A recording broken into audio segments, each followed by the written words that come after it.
welcome in to Leesville Tattoos and Views, live and loud from no man's land. Welcome back in. We really appreciate it. We are missing Mary again. Yep. We are docking Mary. I told her she's missed 3 paychecks. She's only going to make like 3 cents this month. It's crazy, huh? Well, I've got her a special treat when she comes back to really get the attention of the fellow executive. Well, look, if she does not come back, Josh, you're wearing the blonde wig. I will wear the blonde wig, right? No, I hope she's doing it. I got a text message I think she sent it to the group. She's on the mend. She sees the light of day, but her and her little girl were both sick. Man, it's been going around. Her husband was sick the week before. Right. And apparently he had stomach, head, throat, chest. Welcome to the club. Yeah. I'm there. Actually, this is Mary. I'm having throat issues. Stay away. So we got a special guest with us here today. Indeed, we do. Yeah. So I'd like to introduce Elliot. Everybody, this is Elliot. Hello. Everybody, welcome Elliot. Yeah. Say hello to Elliot, man. I tell you what, and I've known Elliot for approximately half an hour, and I'm already fascinated as I can be. Yeah, he comes in. The first thing he does is he goes, "Man, I'm really liking these." I said, "Dude, pull anyone off the wall." I was like, "I got an amp." He goes, "Man, I was hoping you were gonna say." Elliot, anytime, man. Yeah, I was trying to start a bromance. I invited him for a play date. I was like, dude, anytime, come over, we'll jam. Right? That's good. You're about to run him off. He's like, wait a minute. I didn't sign up for this. Yeah, I didn't know about no bromance here.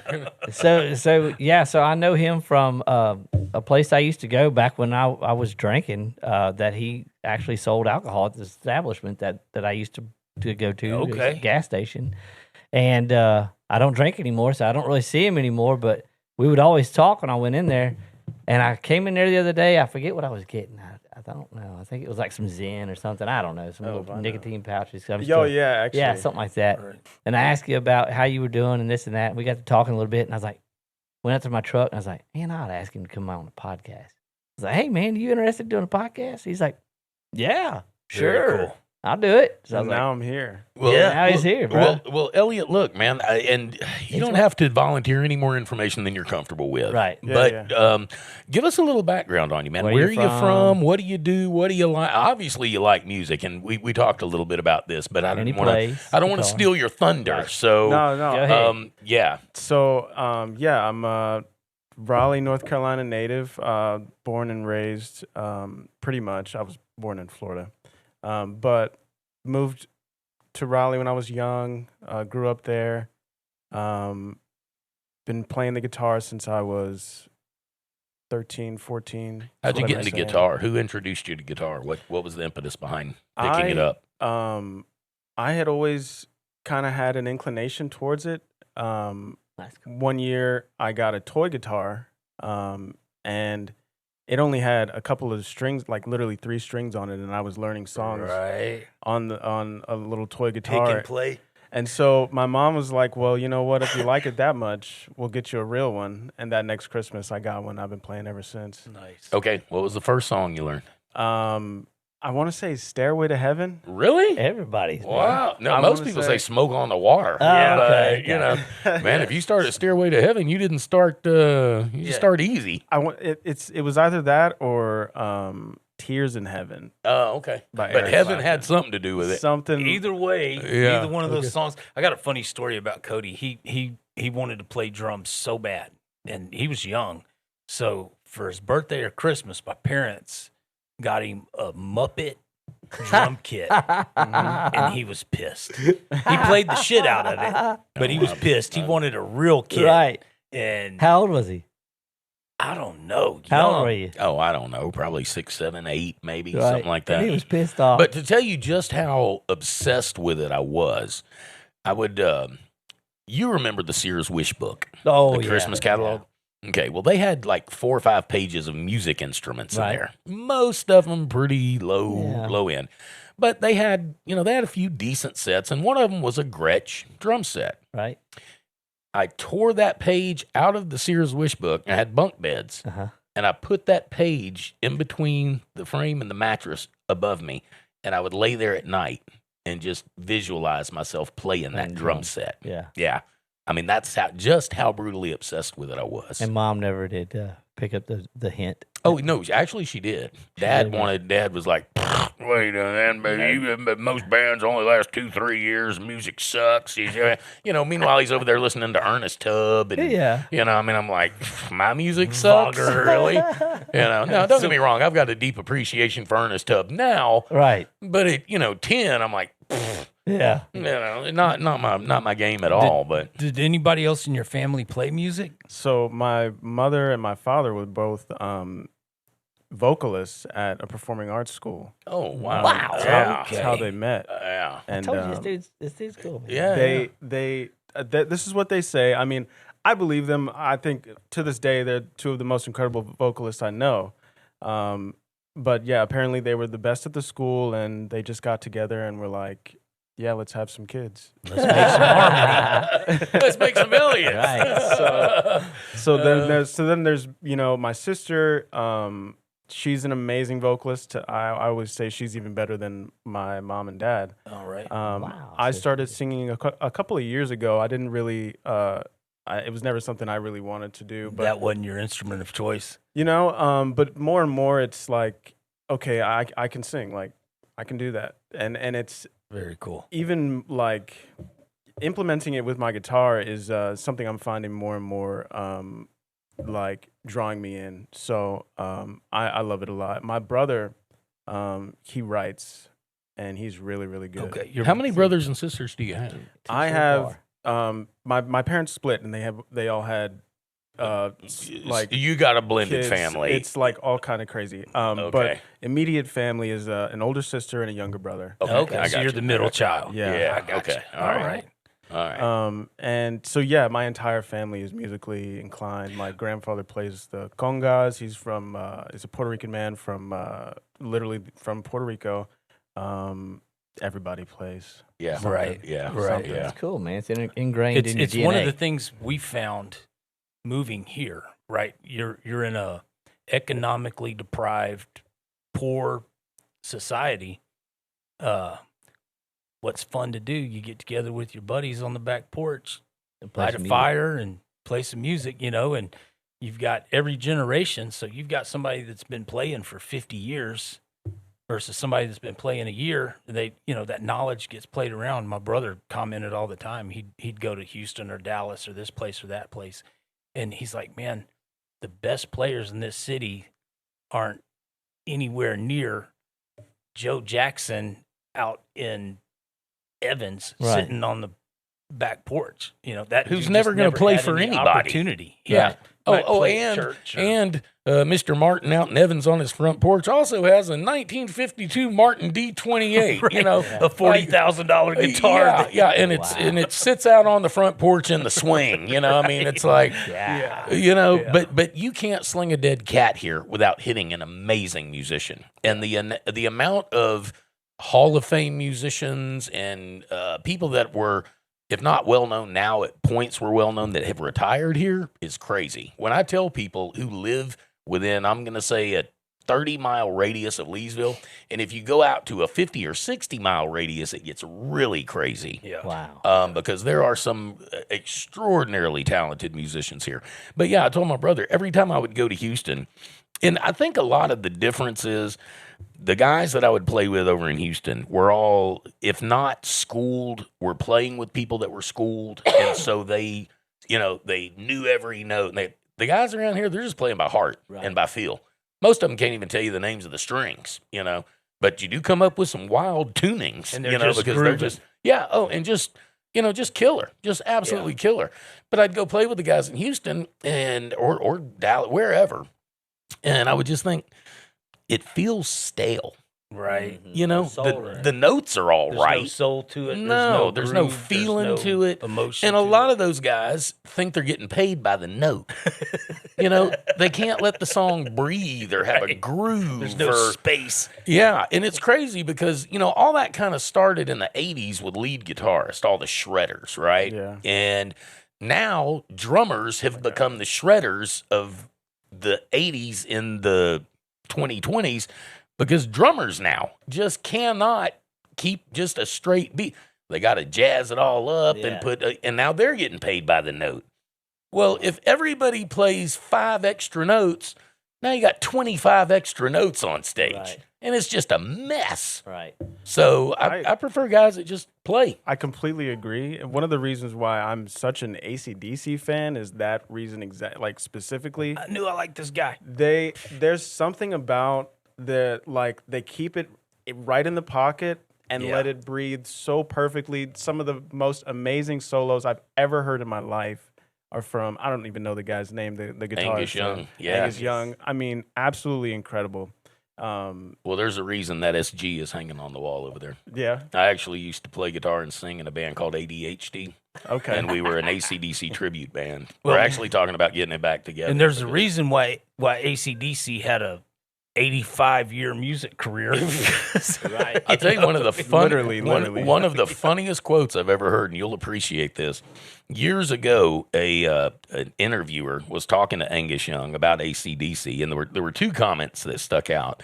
The interviewer said, "How do you feel being one of the world's best guitar players?" And one of the world's best lead guitar players, and he said, "I'm not even the best lead guitar player in AC/DC." Talking about his brother, who only played like 4 leads in an 80-year career. But the other one was, they said, "How do you feel about critics that say you've recorded 13 of the same album?" He said, I would say they're wrong. We've recorded 14 of the same album. So did you, when you were learning to play, did you want to play in a band? Did you play out? Did you play in bands? So me, my uncle, and a couple of friends, we got together and made a band. We started doing just cover music in general, something like an electric cover music feel, but it was really more pop music, hip hop kind of feel. And then so we'd have Charlie Puth in there, or that guy who wrote the songs Slide. What's his name? Just pop stuff, but it's like a lot of electrical influence. So we'd use an electrical drum set to give more of an 808 feel, stuff like that. And we had a lot of fun. Life happens, and like we had to split up for one reason or another, and I've just found my way here to Leesville, and so but we did have a lot of fun. That was my band. I got you. So how did you get to Leesville? Yeah, that was, you weren't sitting in North Carolina and threw a dart or went, you know what, I want to move to Leesville. It's funny that you guys mentioned the music, because it is like the bars and stuff that is like kind of like kept me here. All the live vocalists and like just singing and having fun. But the Army is what brought me here. Okay, that makes sense. Yeah.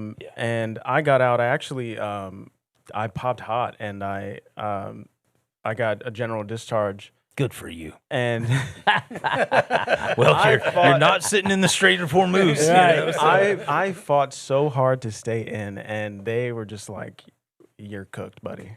So, but in today's Army, that's fine. Yeah, you stay right in, you probably get a raise. And I'm thinking like, well, actually, they're still kicking people out. Fort Polk, I just met another girl who got kicked out. Oh, really? But and it is everything that's going on. It's like, do I want to go back in? I want to go back in. It'd be a lot easier financially to just go back in. And I love shooting. I love moving. So I loved my job. But yeah, what am I going to go in for at this point? Am I going to go in and fight some people who I'm like vehemently opposed fighting right now? Like, what the fuck? Why would I do that? Yeah. So you have morals. That's Yeah. nice. Dude, I've got a client that's become a friend.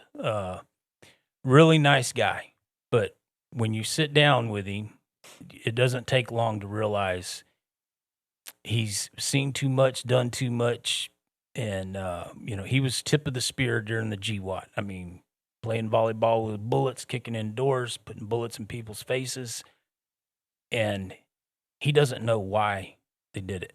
Yeah. And he's a young, nice disillusioned 40-year-old with 60-year-old knees, 70-year-old back. Right. And he's at peace, but he enjoys animals more than he does people at this point. So I get the appeal, the camaraderie, enjoying it. It's real. Yeah. The brotherhood, being there for your fellow soldier is something that gives me chills. Just thinking about it's like and thinking about the guys that like are still in there and they're like, I just got through basic. I only did like 2.5 years, almost 3. But yeah, there's a lot of to think about with that. How long did you sign for? 6. Oh, really? Okay. Yeah. I was going for that bonus. They took that too, though. Right. Oh, Well, obviously, God, Jah, Ra, Allah, Buddha, the universe, whatever you want to put on it, has a different path. I think so. And going back to the music, like I'm sitting here with you guys, like God put you here. I was saying earlier.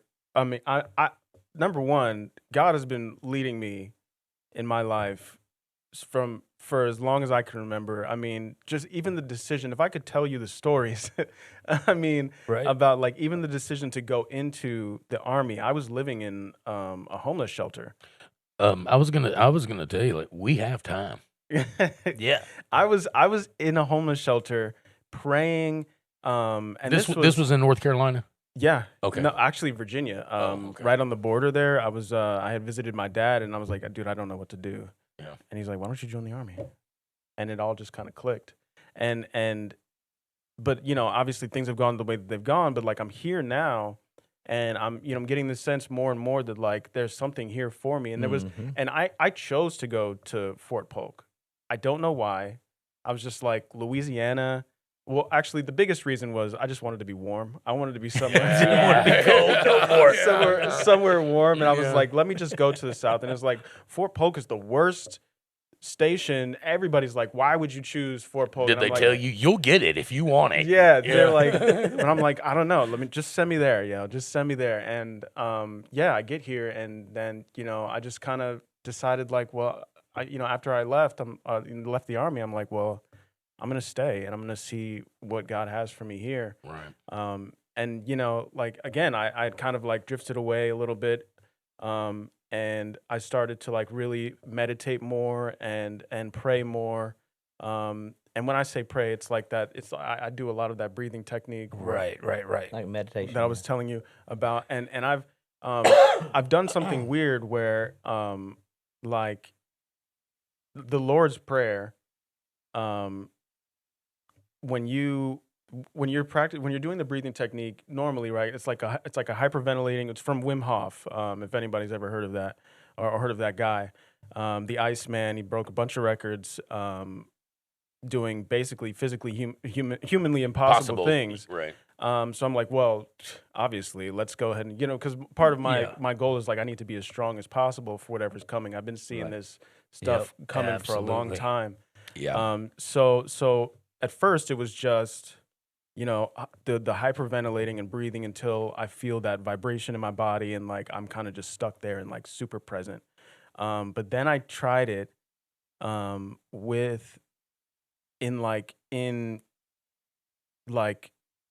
combination with the Lord's Prayer. And so like wherever you would have a place where you would naturally breathe in the Lord's Prayer, you just take a deep breath and then you let it out and you say the next line.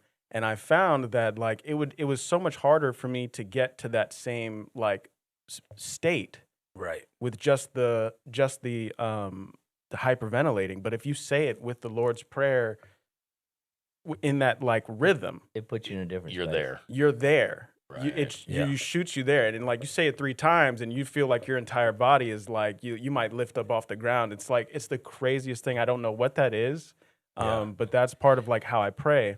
And I've been praying and just focusing more on God and focusing on, just being enough. I think there's a lot of like, I don't want to like, I'm very conspiratorial or whatever, but like, I, believe that there's welcome like, to the club. Did y'all show him? Right Did you show him our tinfoil hat? Yeah, I did. I saw the tinfoil hat. Yeah, okay, yeah, we have a tinfoil hat. Well, he knows some of the conversations I say, and he's like, there's that whole thing with, this suicide epidemic at Fort Polk for whatever reason. Oh yeah, absolutely. And I've been here for a little while now, and I'm like, well, I've been like down, and I'm like, there's no like. Okay, so there are some energy vampires here that will suck the life out of your joy. Between whatever entities might be influencing me and whatever mechanical technological, you know what I'm saying, I got this crazy neighbor now who's telling me about all the 5G towers. Oh yeah. And the stuff that they the CIA or the government, the military will use to like test these things on people. It's like, holy crap. So I'm feeling it super heavy, and I just was like, I'm not playing my guitar. I'm not making music. I'm trying to make music with like AI or whatever. And it's just like, dude, this sucks so much. Yeah. And so I got off of social media, and I just focused it more on like, let me just focus on my mental state and how I'm feeling right now. And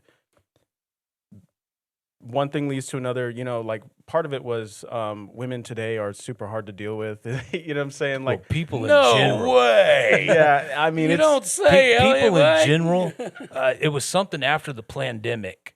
There's a good portion of the population that lost empathy or lost the ability to, say, okay, let me step back and put myself in this person's shoes for just half a second, right?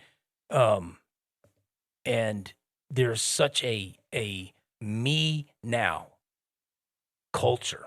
I don't know if it's consumerism. I don't know if it's social media, but I want what I want, and I want it now, and fuck you. Right. And I think that a lot of that goes into what he's talking about. Is I think that's kind of being introduced into our psyche. Oh yeah. And placated into our everyday existence. And you people, that statement, you are what you eat. Well, it's not just what you physically put in your mouth and you chew up. It's what you consume, what you listen to, what you read, the people you surround yourself with. Right. I had a friend that, we gravitated apart. It wasn't a conscious effort. It wasn't a bad breakup. Yeah, it was a mutual thing. Right. But the further distance we were from each other, I realized like his constant griping, complaining, bitching, moaning, belly aching, everything sucks. Woe is me. The world is this, the world's that. I was like, and that weighs heavy on you. You just get tired of listening to it, whereas. So it started to free you up, kind of? Yeah. The further away y'all got? You realize that other shop I worked at, Dan's wife, Danielle, she's a very positive human, just a beautiful soul. Like she'd walk in the shop and wouldn't say anything, like just smile, and Brennan's mood picked up, my mood picked up, Tony's mood picked up, just changed the whole aura of the place. Just a light, right? And hey, how's everybody doing? Good morning. Just opposite of an energy vampire. Yeah, exactly. Well, when you find those positive influences, right? The more you can surround yourself with that. You think about all the garbage that is compiled on us, that is man-made, that isn't real, whether it's money. I have an advantage. I'm as old as dirt, so I remember life without social media. To me, I don't care what anybody says. Social media used to be the playground in the mall. If I post something and people love it, cool. If they hate it, cool. Yeah. If they trash talk me, I don't even respond. It doesn't bother me at all. It's not, I mean, I had to do some errands. My phone was on like 3%. I left it on the charger and went and did all my stuff, The overlords don't like when you do that. I was probably the only one in town that in didn't the have a two cell phone. places I stopped that didn't have a cell phone, So, when you were talking about the meditation, the breathing, the prayer, when I was a lifeguard, you did these breathing exercises to oxygenate your system, fill your lungs, fill your blood supply.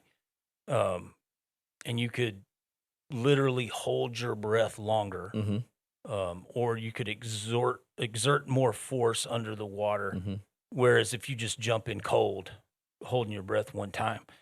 And I think what you put your focus on, whether it's, meditating and finding that space between thoughts, whether it's praying out loud, praying in silence, that inner focus, that inner self-reflection. Yeah.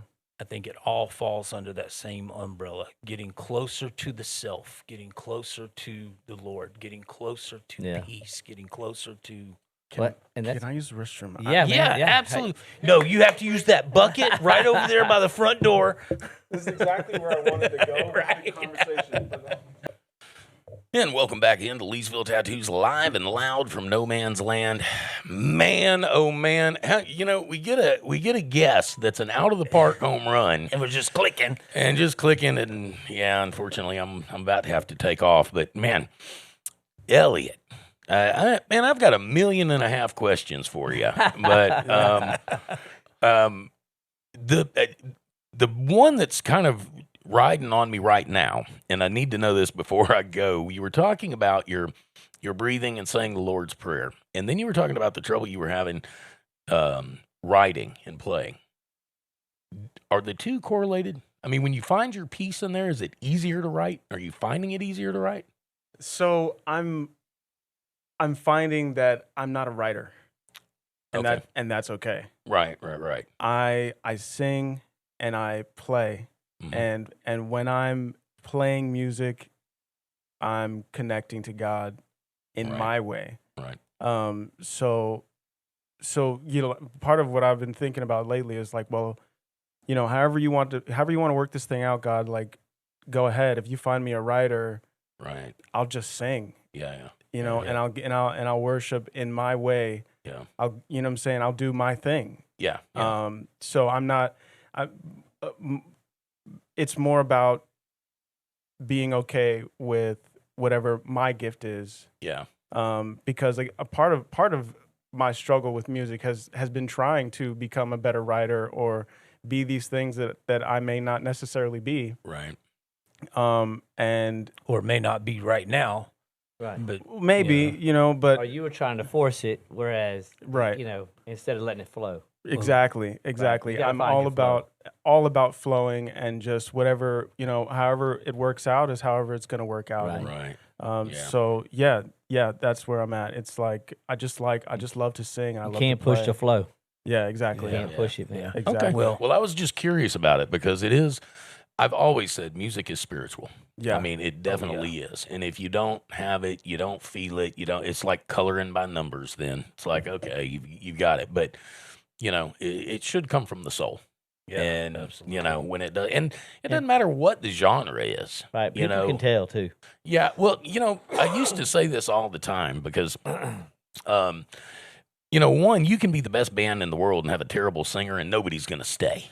That's just how it works. But you can be a mediocre band with great vocals, and everybody will stay. Right. I mean, that's just it's just sort of how it works. So, but the spiritual aspect of it, when you have a really good group, when they are basically acting as one being together, 2, 3, 4, 5, doesn't matter how many people are on stage, but when they become symbiotic with each other and everybody is in that groove and you start seeing the orbs floating around, like, Right. There's something magical happening here. You can take a reggae band, put them in an old folks home, and they will appreciate it. Yeah, they're going to feel it. It doesn't matter if they've ever heard the music before. Doesn't matter if it's not their genre, their style. If you do it well, you do it with conviction, you believe in it, and it's that magic. People feel it. Yeah. People, it touches them. So in those moments where you make those connections with other players, it's like there's no time. It stops. Nothing else in the world, like everything just kind of falls away. But yeah, it's universal language. It is, and it is a Absolutely. whole different language. Yeah. Because I've played with people where we don't actually speak the same language, and we have no trouble communicating through the instruments. Right. It's like real easy. Okay, I can't speak the words you're speaking, but we're all speaking the same language when we're playing. Yeah. And so it's it really is magical. It really is spiritual. Back in the 80s when the corporatocracy started monopolizing the music industry, they had these categories of music, and they divide rock up, they divide country up, they divide rap up, they divide all these different genres of classical. Well, over the past couple of months, Cody rigged me up a Bluetooth so my clients, they can just tap their playlist and play the music they want to listen to while they're getting tattooed. That's cool. Well, I've been going through and just if I hear the same song between two different clients, I'll add it to this playlist. So I have this playlist now that is enormous. And when I hit play on that thing, there is no telling what's coming out of those speakers. It's everything from country to rap to rock to you name it. And I have not had one client complain about it. Like as bad as corporations want to put music in a box or put music, you've got people that grew up on country that are listening to rap, and people that grew up on rap that are listening to rock, and people that grew up on rock that are listening to, it's just, if people. That sounds like my playlist right now. Right. It's almost schizophrenic. It's all over the map. Yeah. If people can feel it, if it makes a connection, people will listen to it. Right.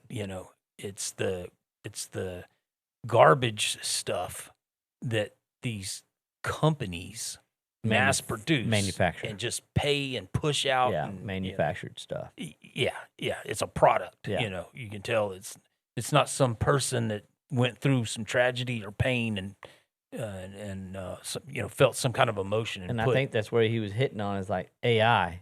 Using that alternate. Dude, my 10-year-old, he can listen to something and tell you if it was produced, if it was AI or not. Yeah. He just picks up on it automatically. Yeah, you use it enough and you're like, yeah, that's AI. Yeah. Well, at the station, our gospel girl has been burned. I don't know how many times, but I had to. I don't know. It's probably been a month ago. She came and she goes, "Oh my goodness, you have to come listen to this song. I didn't even know they put this out." And I went, "Oh no." And I walked in there and she played it and I went, "Oh, Brooke, you're so cute." I said, "That's not real. That's not who they're saying it is, and this is not real." And she was like, "But it's so good." I'm like, but they're not taking a breath from the beginning of the song. Yeah, exactly. Yeah, I've got a coworker who's like plays this country singer all the time, and she's in love with this guy, and I'm like, she has no idea. No clue. That's not a real person. That's not a real person. Oh my God. Yeah. It's so obvious to me. It's like, come on. See, my wife doesn't care either. She's like, "I don't care who does it. I'll listen to it. If I like it, I like it. I don't care." And that's part of the reason I was interested in using it. It's like, well, yeah, people don't really care. No, they don't care. If it sounds good, it sounds good. And I've always been that way too. And so for the AI music production side is incredible. Right. But trying to get it to write well, I still don't have it. I've started there to figure that again, out. that's the curse of technology, right? Are you using it as a tool, or are you dependent upon it? Yeah. If you can't function without it. Well, look, I can tell you this, and I'm not, I'm nobody special, believe me. But just as long as I've been doing this, and in the interest of full disclosure, I do this every day for a living. I can pretty much take anything and make it sound good with a computer. I can auto-tune it. I can put it all in time. I just refuse to do it. Right. If you can't do it, I'm not going to make it sound like you can. Yeah. If you can't do it, go home and practice and come back when you back. can. Now, that doesn't mean, take a bad note out or put it, but I'm not going to make you sound like, what's the girl's, Monet, the first AI number one girl? Yeah. Great song, actually. Talking about her daddy, abandonment issues and daddy issues. I mean, it hit home for a lot of people, which is why it went to number one. But even when I had my studio open, because there was a certain group of people that had already learned about auto-tune. And they would come in and say, "Look, I want to come in and do a song and you can just tune it."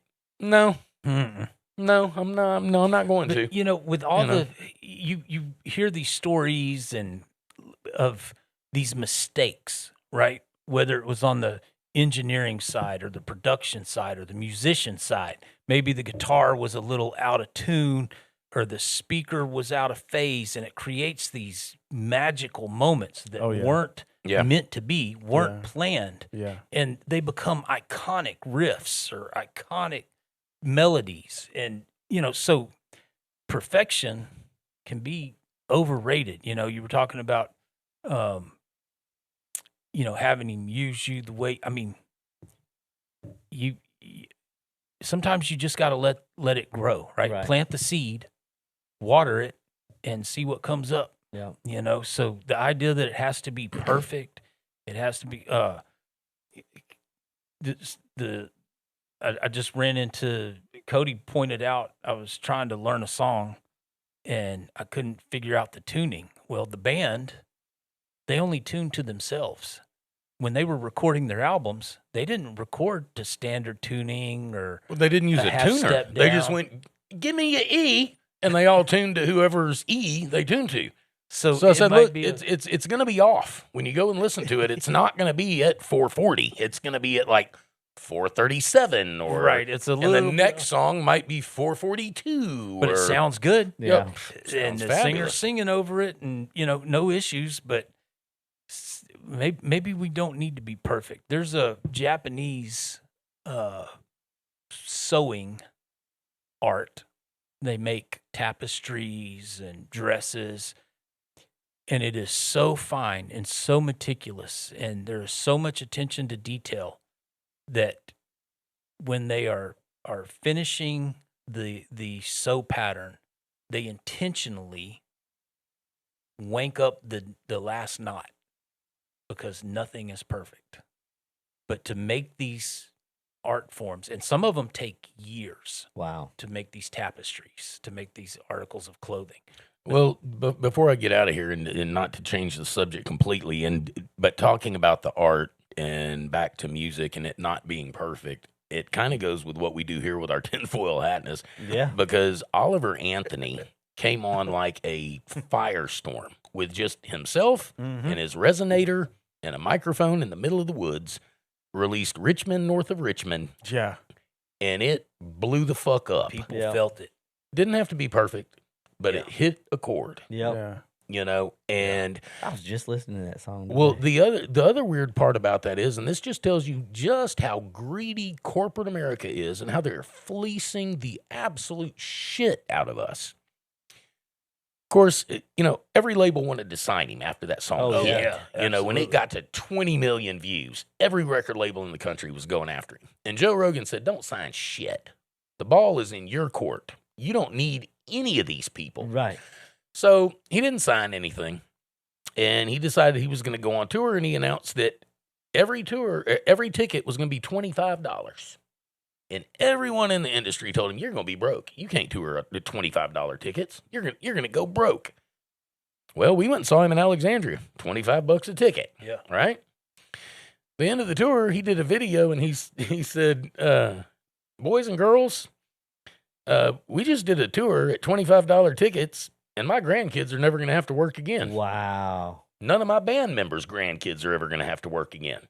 So for them to tell you can't tour with $25 tickets, Right. you'll go broke, they're full of shit. Yeah. You can tour with $25 tickets and make a handsome living. That was my kid's first concert. Was it Oliver Anthony over there? and Yeah. My oldest Great show, too. had a broken leg. So we set up in the balcony away from everybody. But my son was like, Daddy, why do all these guys look the same? Because they all look like Luke Combs. Yeah, I noticed the same thing when I walked in, and the shirt and and the beard and the it was like 10,000 Luke Combs in there. Yeah, that's why I decided to grow mine yesterday. Well, if you were up in the balcony, you were with the mouth breathers. Oh yeah, let me tell you, He's north of Richmond, man. We're gonna go get him.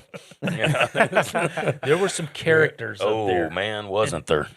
My son, he's got Asperger's, so he was as much interested in the people around us as he was what was actually happening on stage. Hey, look, man, that place looked like a convention of cartoon characters, is what it looked like. Looked like the Star Wars cantina where we were sitting. Yeah, it kind of did. It was like, man, this is an odd grouping of people in here. Yes, but it was. And they all like the same message, though. oh, absolutely, and that's what they were there for. That's what was they were the there for, the message. message. Yep, Yep. because people are done. Yeah, Yeah. he definitely hit a chord. And what I loved about him was after he came out and after that song came out, both political parties came out. You got to come to our convention. You got to come to. And he said, "You're who I'm fucking talking about. Yeah, you're the one. You're the one. You want me to come help you out, and this song is about you. Yeah.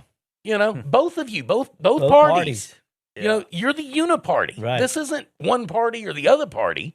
It's all of you. The rich men north of Richmond. Well, that's Not the rich Republicans, not the rich Democrats. Do you remember of you. when Reagan used "Born in the USA" for his Thinking it was patriotic. Talk about never listening to the words. That is seriously So out disconnected. of tune. Yeah, That is out so of touch. disconnected. Yeah, No, yep, No. I'm not reading the room. but that's that actually happens quite a bit.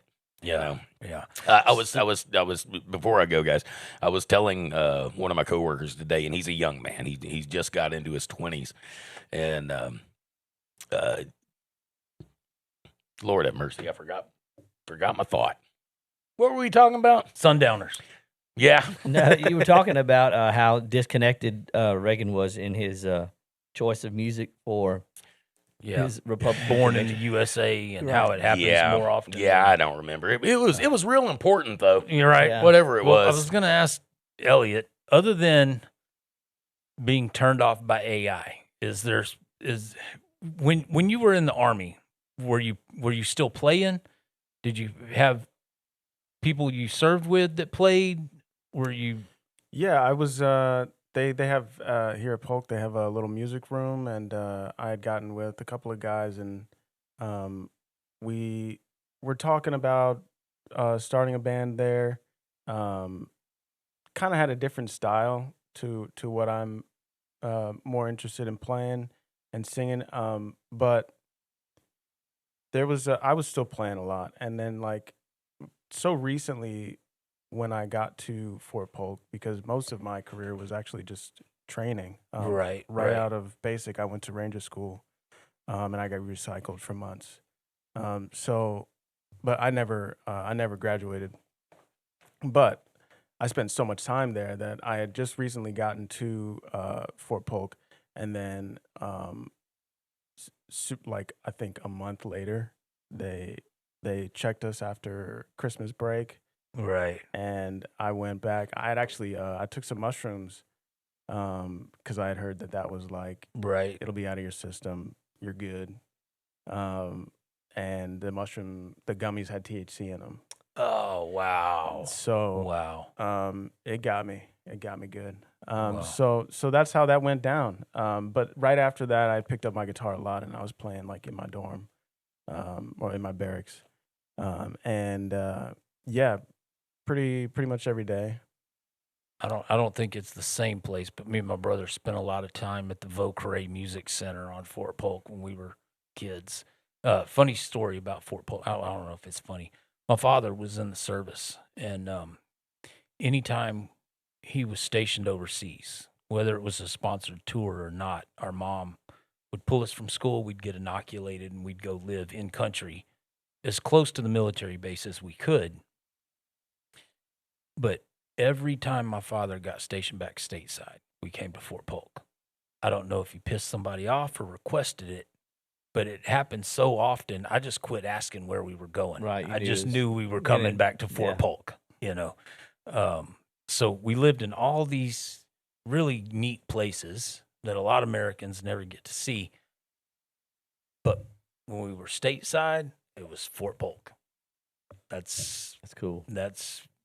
Well, you don't realize, you know, like a lot of military bases, Army bases, there's there's an entire infrastructure that's grown up around that military base. Like there's all kind of amenities and restaurants and cool stuff to do, Dave Not and here. Buster's and malls. And here, Nothing. no, it's more I like know. a third world country than I know it, man.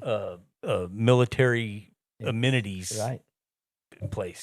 So Yeah, you see it. You see it. I took a couple trips up to the base up in New York. Forget what it's called. Bliss, Bliss. right? I was there for mountain Okay, yeah, the mountain training. training.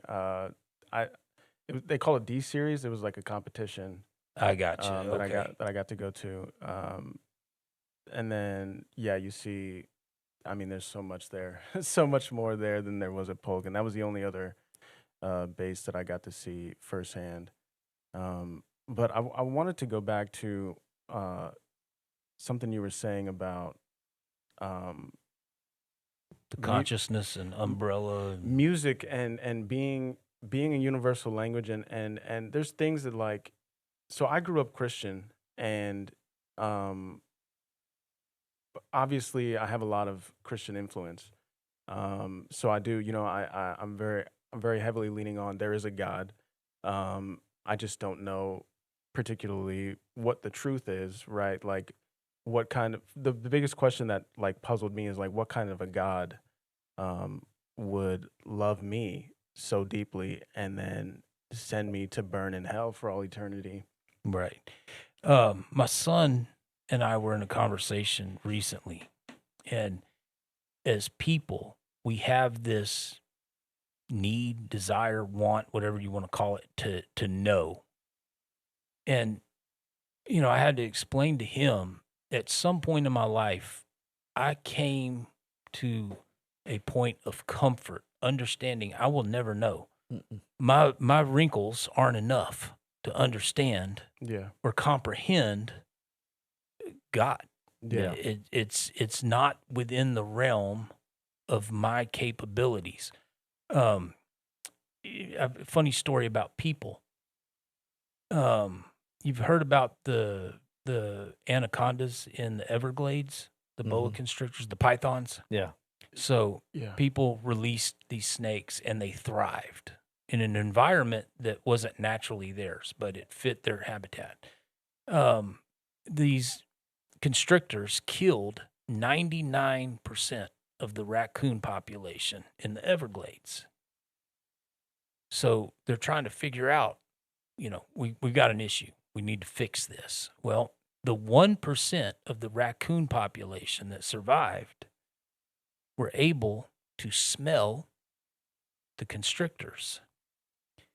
They bred, and their offspring inherit that genetic trait to smell the.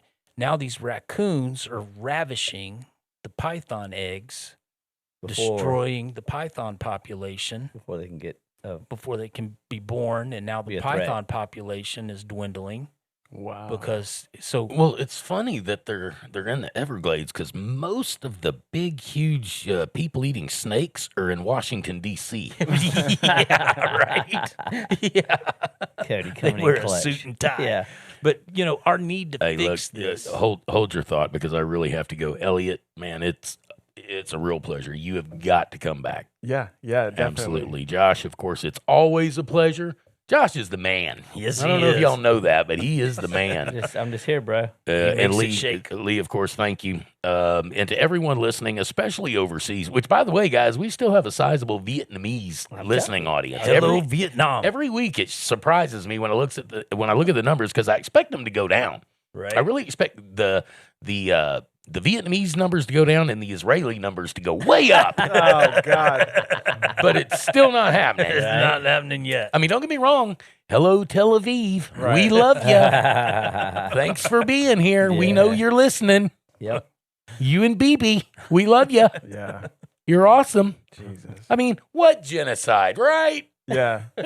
What's a little genocide between friends? Yeah. You can tell we're related, right? Yeah. Right. Anyway, I got to run, guys, but I Brother, I love appreciate you. it, and I love you guys too. And so I'm gonna turn it back over to those guys. Y'all are about to see me leave, so don't be staring at my ass when I leave. His wife will get mad. Can't wait to see you again, Cody. Yeah, you guys too, man. We're gonna do this again soon. Yeah, hopefully we'll have the full crew here next time, but if not, we'll make it work. That's right.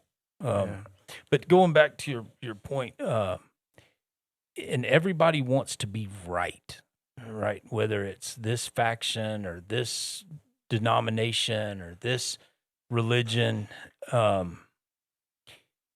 and where you find peace is in that ass. Got it. I came to faith, and my family in East Texas. I was staying with my grandmother and her sister, my grandfather, and anyway, my grandmother would read us scripture and tell us stories from the Bible, and I was the problem child, always asking questions, and she, when stuff didn't make sense to me, I'm asking about it. Well, she got frustrated and was like, "Well, you just have to believe, don't you?" Mm-hmm. Well, my uncle pulled me aside later that day. We were in the garden. He was like, "Son, ask your questions. He'll hold up." Mm-hmm. So it made me even more curious, right? But I fell away because I couldn't understand. Okay, I'm living in this country in South America. They've never heard of Jesus, but they pray. They live in the jungle. I'm trading Levi jeans for a blowgun made out of bamboo. That's awesome. And their God is no less real to them as they understand him as God is to me, or the Pentecostal, or the Buddhist, or the, you name it. Oh, yeah. The path that you walk is valid, it's legitimate, it's real. Nobody else has to understand it. They don't even have to be capable of understanding it. But following him will get you where you need to be, get you where you're supposed to be. I mean, I've got a body full of scars, physical, internal, from mental, emotional, trying to do what I thought I should be doing, and not, I mean, he had to knock me over the head a few times. That's me, man. Yeah. And I came to faith not through scripture. Like, I know some scripture. I may not be able to tell you what chapter, what verse, but I came to faith through quantum physics, quantum mechanics. So we're gonna get into it. That's what I'm saying. Well, and I was intrigued by physics because it's not stranger than we think. It's stranger than we're capable of thinking. Mm-hmm. Right? Yeah. When we think of time, space as a fundamental hallmark of our reality, whereas when you start getting down to the minuscule and minor, and then you get into the really small, finite, time and space are irrelevant. Mm-hmm. They don't even play into the equation anymore. But through that inquisitiveness and reading and studying and just being intrigued with the every aspect of physics, the fine tuning, at some point, you realize this isn't an accident. Right. This isn't. It led you back to the conclusion that, okay, yeah, there is a God. I may not understand He's in control no matter what. Yeah. Right. Even when we're disobedient and not there, he has a plan for us. Oh, yeah. Right. Yeah. And that's why I believe totally in the connections that I my power, I guess, that I'm given is just to blurt out and speak things that maybe I shouldn't say or are uncouth or not necessarily uncouth, but it's like I didn't have to go back in there that day and invite you to go do that. But I was like, man, something's leading me just to go in there. I don't know what it is. I just wanted to come in there. You might have said no. I don't know, but I was gonna throw that ball, and I'm always doing that, and I'm always throwing that ball, and I'm trying to see if it'll stick.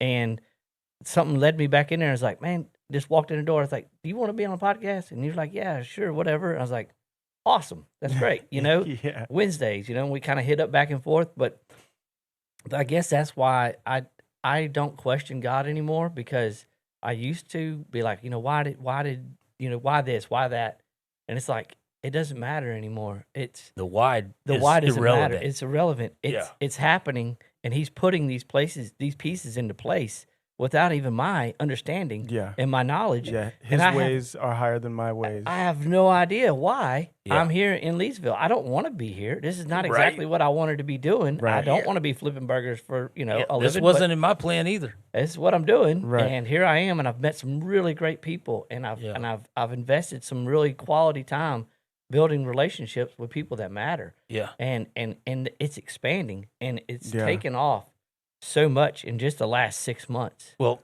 even, Josh and I's relationship, Happenstance. we actually knew of and related to each other before we ever met, before we ever knew who each other was.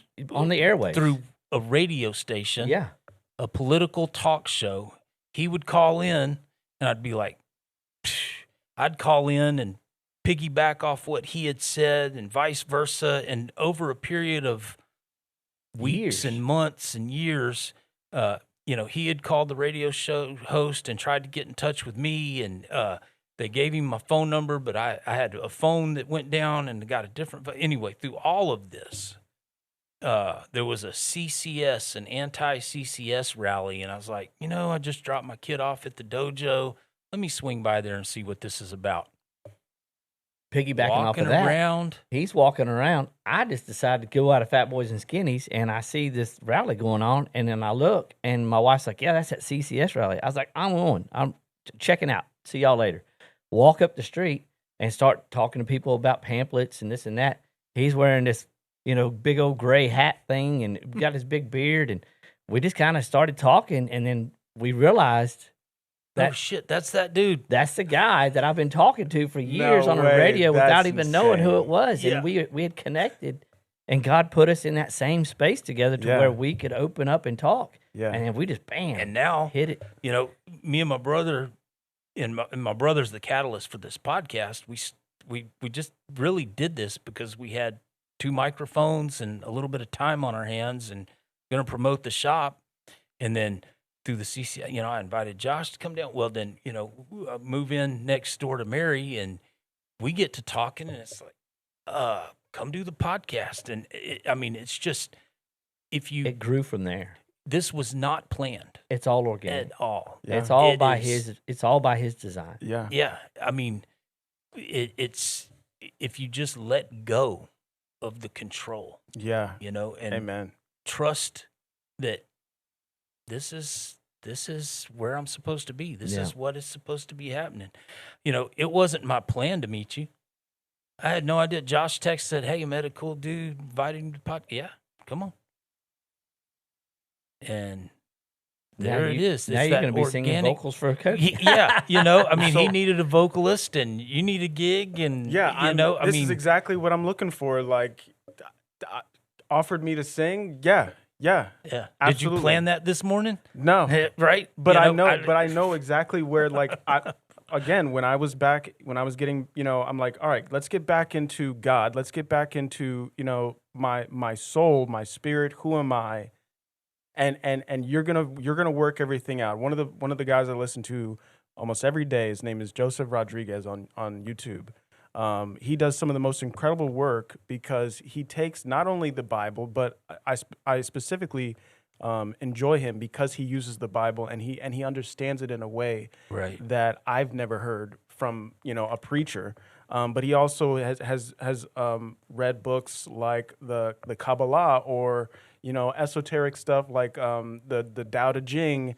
All of this knowledge that has been kind of separated. Right. But it all leads back to the same conclusion. Yeah.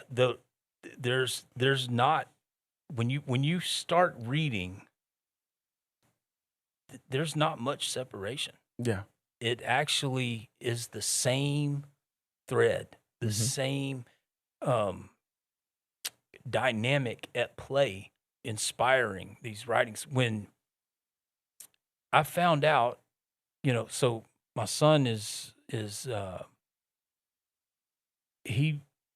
I never made him go to church. Through COVID, nothing to do. He picked up my grandmother's Bible and just started reading, and then tells me, "Dad, I want to go to church." Cool, let's go find a church. Went to a few churches, found a place he was comfortable. Well, he never stopped researching, never stopped exploring. He's like, I want to go to an Orthodox church, but the closest one is in Shreveport. Okay, I'll do my best to get you there. Well, that Orthodox Bible has a few more books, a few more chapters, a few more verses. A little bit more that meat. Weren't edited out of the King James. Well, there's a Ethiopian Bible. It's got 72 books. So I want to read that. Right? Yeah. I know what you're allowing me to read. I want to read the stuff they kept out of the Epstein files. Right. Right. It's important because this knowledge is power, and I hate to sound like a power hungry individual, but it's necessary for what we're experiencing right now. Yep. And so in this letting go, even in the last 4 to 5 days, I've seen a massive change in my the dynamics between maybe a woman I'm interested in, or relationships with my coworkers, or even just how I respond to situations in general. And the more that I am able to just maintain the inner state, I'm watching it all fold and come together. And so, I wanted to mention or just kind of pick your brains on, obviously there's a problem. We've got big problems. Right. Yep. How much of that do we,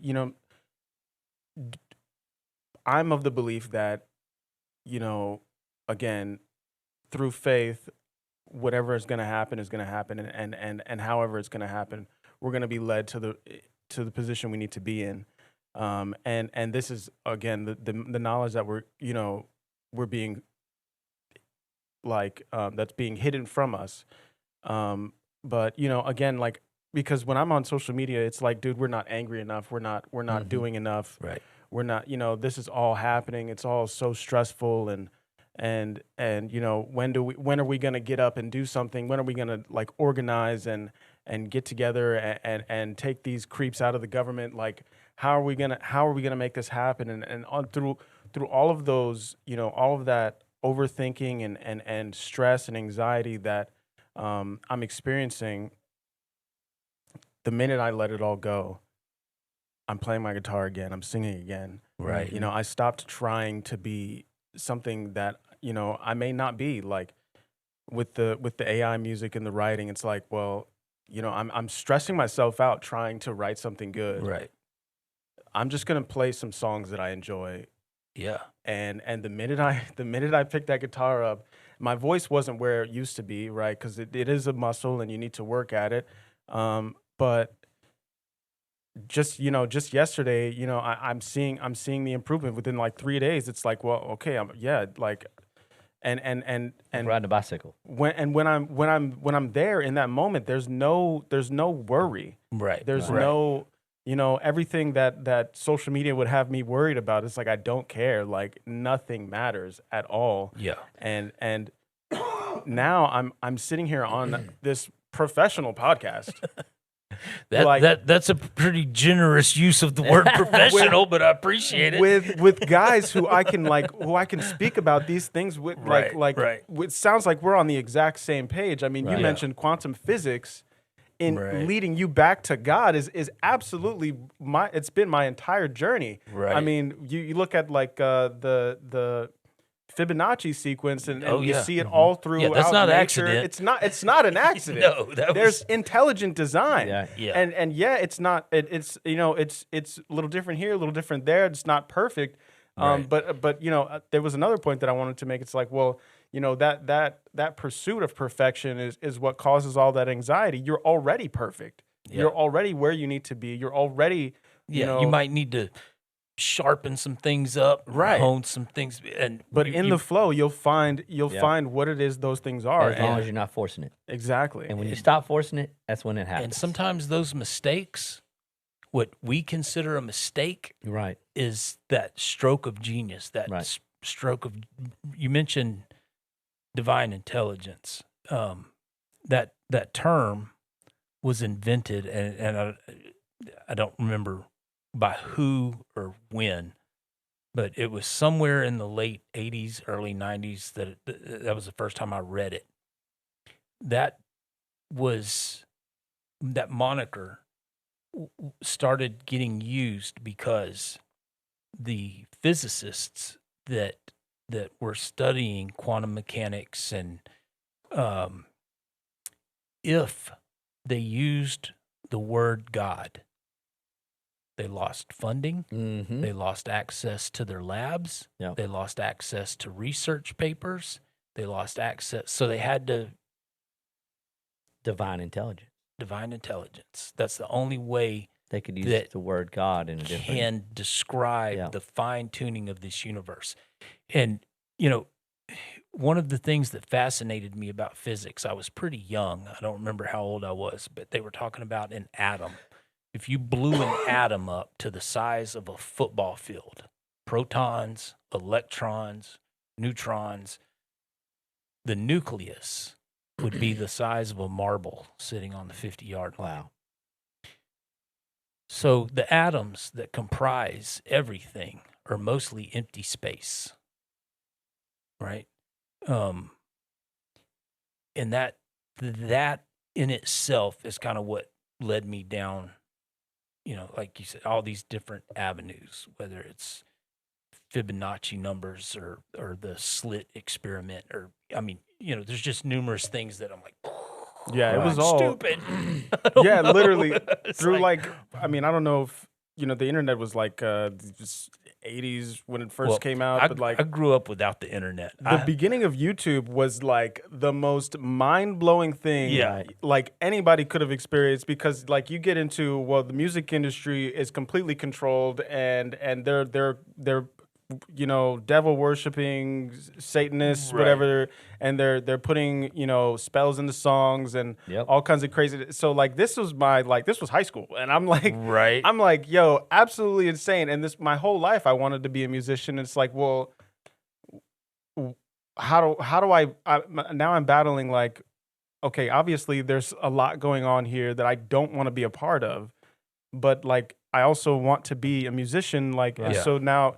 Like, what do you even do? Well, you know what I'm saying? So they hijacked it. Yeah, right? yeah. They hijacked the music industry. That's what they did with our knowledge, right? Well, they hijacked our knowledge. They hijacked our books. They hijacked our history. They hijacked everything. Our political system. That's what they don't want us to do, is that they don't want us to be knowledgeable in our past to know that we have a future. They want to engineer our future in their eyes and their mind's eye of what they want to control. Yeah, and this goes back to what he was saying about wanting to know the power. If you don't know, they can propagandize you. I mean, at one point in Europe, they didn't want people reading because then you could read the Bible for yourself. Right. As long as you didn't know, if you didn't have the knowledge. And go to the church. And information can be disseminated to you as they need it to be. Right. To control the population. Yeah, and exactly. It's just what it is. This narrative that there's a blue and a red, and that's it. And you got to be one or the other. Yeah. There's no in between. There's nothing in the middle. We've got 85 brands of cereal to choose from, 63 brands of bread, 48 brands of peanut butter. Yeah. But when it comes to politics, you get two. You got two. Easy to control. Blue or red. Right. Do you like the oligarchs or do you like the corporations? Mm-hmm. Yeah. Pick your poison. And, after the Patriot Act, I switched from being any party to an independent. And I lost the tribal mentality. Mm-hmm. I mean, I'm policy over party, policy over people, policy over personality. And I'm slowly wrapping my head around this truth that I don't want to admit, that we're not voting our way out of this. Nope. We're not, the mechanisms have been corporate. And you talked about the frustration of all of it and how do we do, you change the world by changing yourself. You make your peace, you find your peace, and you perpetuate that. I understand we're on a war footing, right? So the things that I participate in, I try to be conscious of. Is this feeding the machine or is this working against the machine? Mm-hmm. So my little boy loves going to Fat Boy and Skinny's and eating one of those burgers. His brother's cooking it. And, they're delicious, by the way. Thank you. Right? So I spend cash. If I know I've got to go buy this, that, one thing or the other, use cash. Use cash. Because if I pay Josh $100 bill to pay for our meal, the change he gives me is going to be in cash. Well, he takes that $100 bill and takes his girls to Mary to get their hair cut and gives her a $100 bill.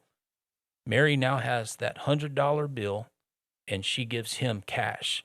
That $100 bill maintained its value from me to Mary. Now, Mary's going to take that $100 bill and go buy the parts her husband needs to fix the car at the local, right? So that $100 bill maintains its value. If I go to Josh and I swipe the plastic, let's say my bill is $56 to feed me, the boys, get our desserts, our drinks, everything we're going to get. And I'm just throwing a number out there. Right. Well, let's say $50 just for ease of math. I swipe my card. 3.5%. 3.5% of that $50 goes to the bank. Right. So Josh is giving up 3.5% to the bank. Now he takes his card and swipes it for his girl's haircuts. Let's say it's $50. 3.5% of that $50 goes to the bank. There's 7% gone. And then it doesn't take many transactions. That Mary bank owns 100% of that money. $50. They've gotten it back. And $50 was created out of thin air because my books is still showing, that guy just paid me $50 with his card. Josh's books is showing I paid him $50 with my card. Mary's books is showing she paid. So when that $50 hits the bank's account, the bank doesn't hold your $50. It immediately loans it out to somebody wanting to buy a car, wanting to buy a home, but they still owe you $50. They've used your $50, but they still owe you $50. Where did that $50 come from? It was created out of thin air. It's just digitized. Yep, it's zeros and ones on a computer that doesn't exist. And I think that's really where they're wanting to move us away from cash and digitize everything, because now then they can control how we are going to actually spend the digitized money, right? And depending upon how good of a boy you are, you might be taking away your right to spend that money on a certain product that you want. Yep. Because you said some things, or you believed in something, or you went somewhere that wasn't approved by the state. Yeah. And so that's actually going on a lot of places in Europe right now. Oh yeah, dude, check out what the new My throat. the unrealized gains they want to tax with housing. What is coming is insane. You know, I've got some friends. A few years ago, they moved to Mexico, and I've told this story before. They bought a house. I don't remember how much, $40,000. When they purchased the house and the property, they paid the taxes. And that's it. That's it. They don't pay A a residual tax every every year year on the that same home. property that they own. Nope. In the United States, you It's do. theirs. It You're is renting from the government. Yeah, and so going back to your point about what do we do? What do we do?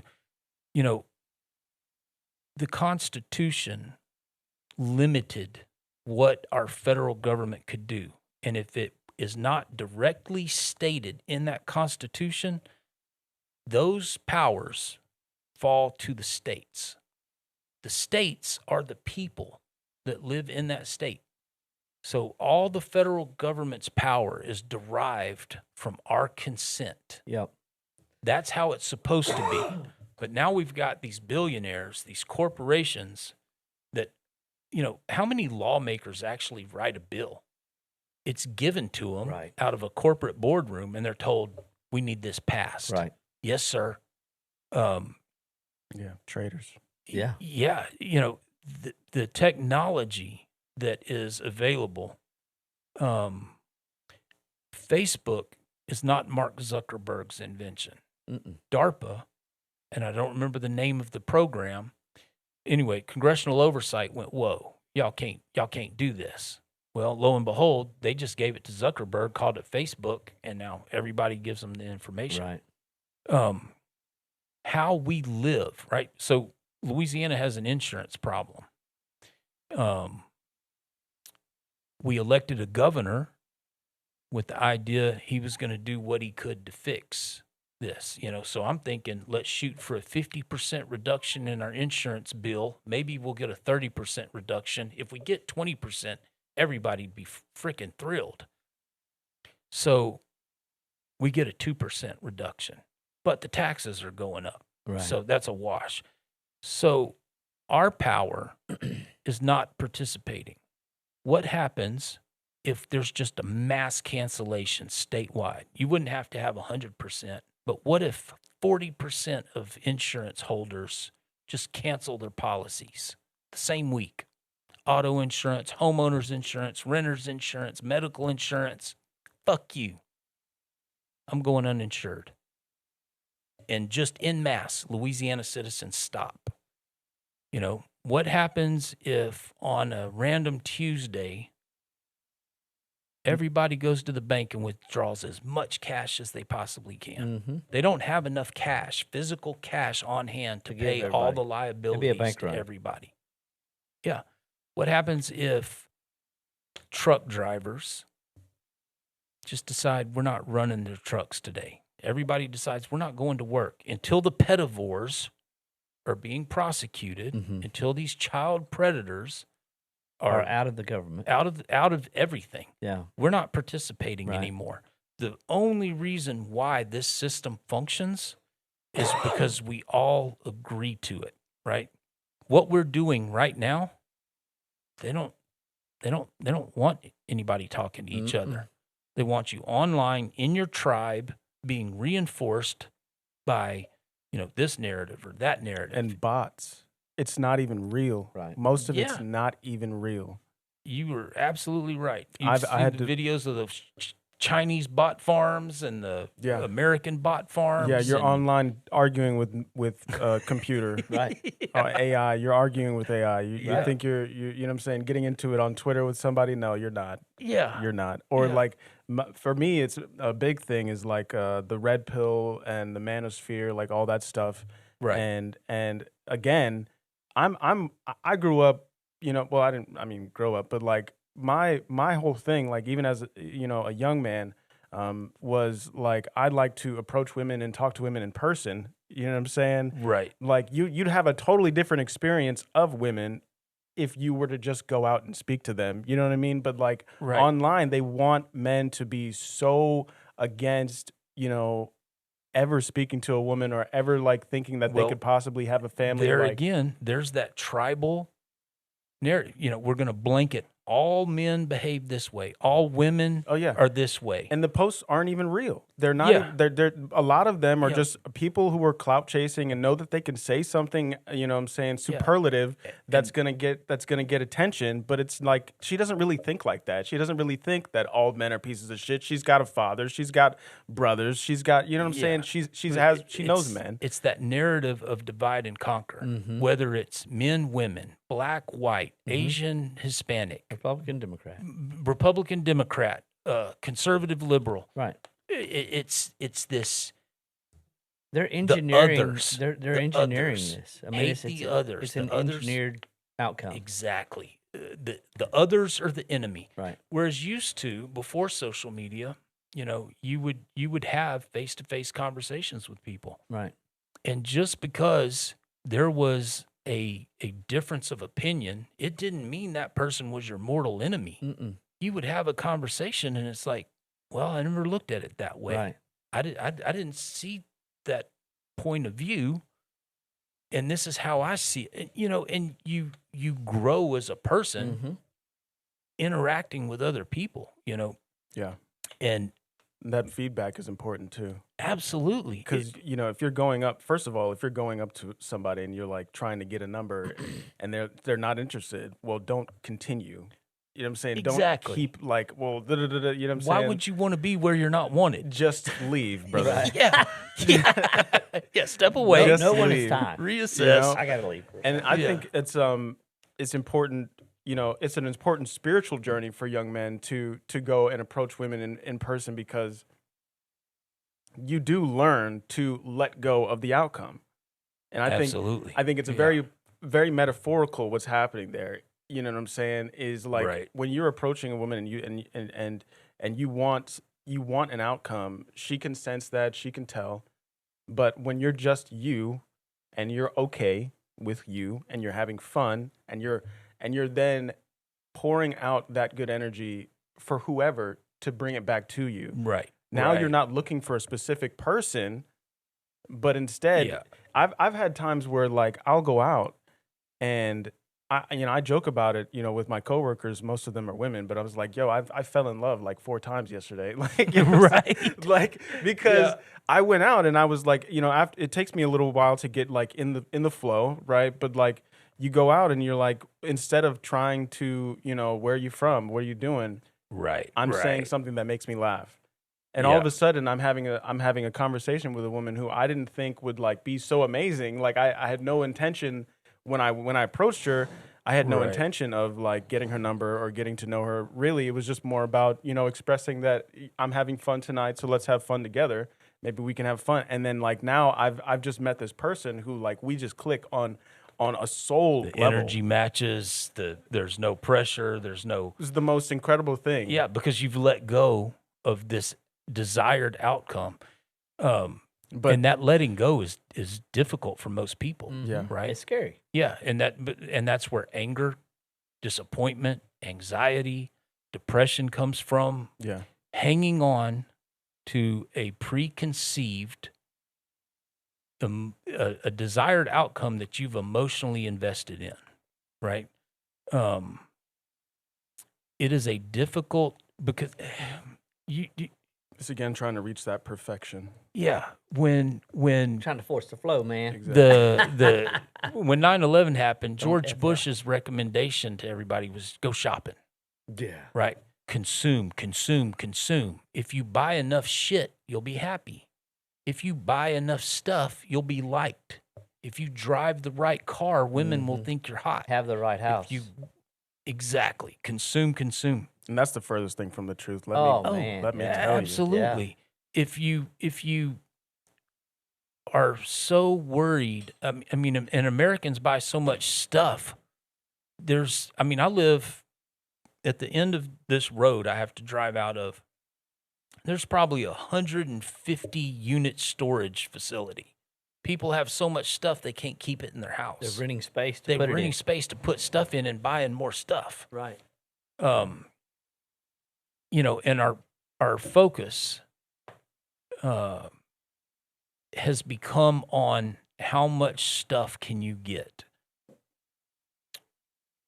When, you know, and money is man-made, it's created. The only reason why $20 is worth $20 is because we all agree it's worth $20. And people, the value that money stores, thank you, sir, is your energy, your concentration, your focus, your consciousness. So people are spending 8, 10, 12, 14 hours a day focusing on something they may not be passionate about, they may not have a heart for, they may be doing a job they absolutely hate. But that's what they're putting their consciousness into. In return, they're given this paper that says, this is what your consciousness was for. What your effort was for. I mean, there was a time I went through this period of praying, meditation, actually, where I thought, you know, our species knew a time on this planet where there was no artificial light other than the fire. There was a time where they weren't pursuing dollars.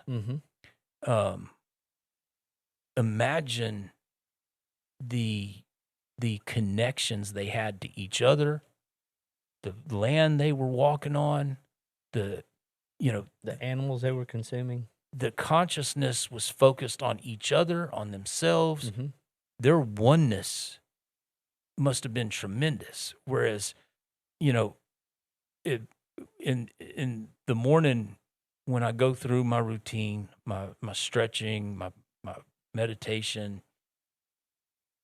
there is potential for constant interruption from you name it, right? What we put our energies into, the universe feels that. It hears that.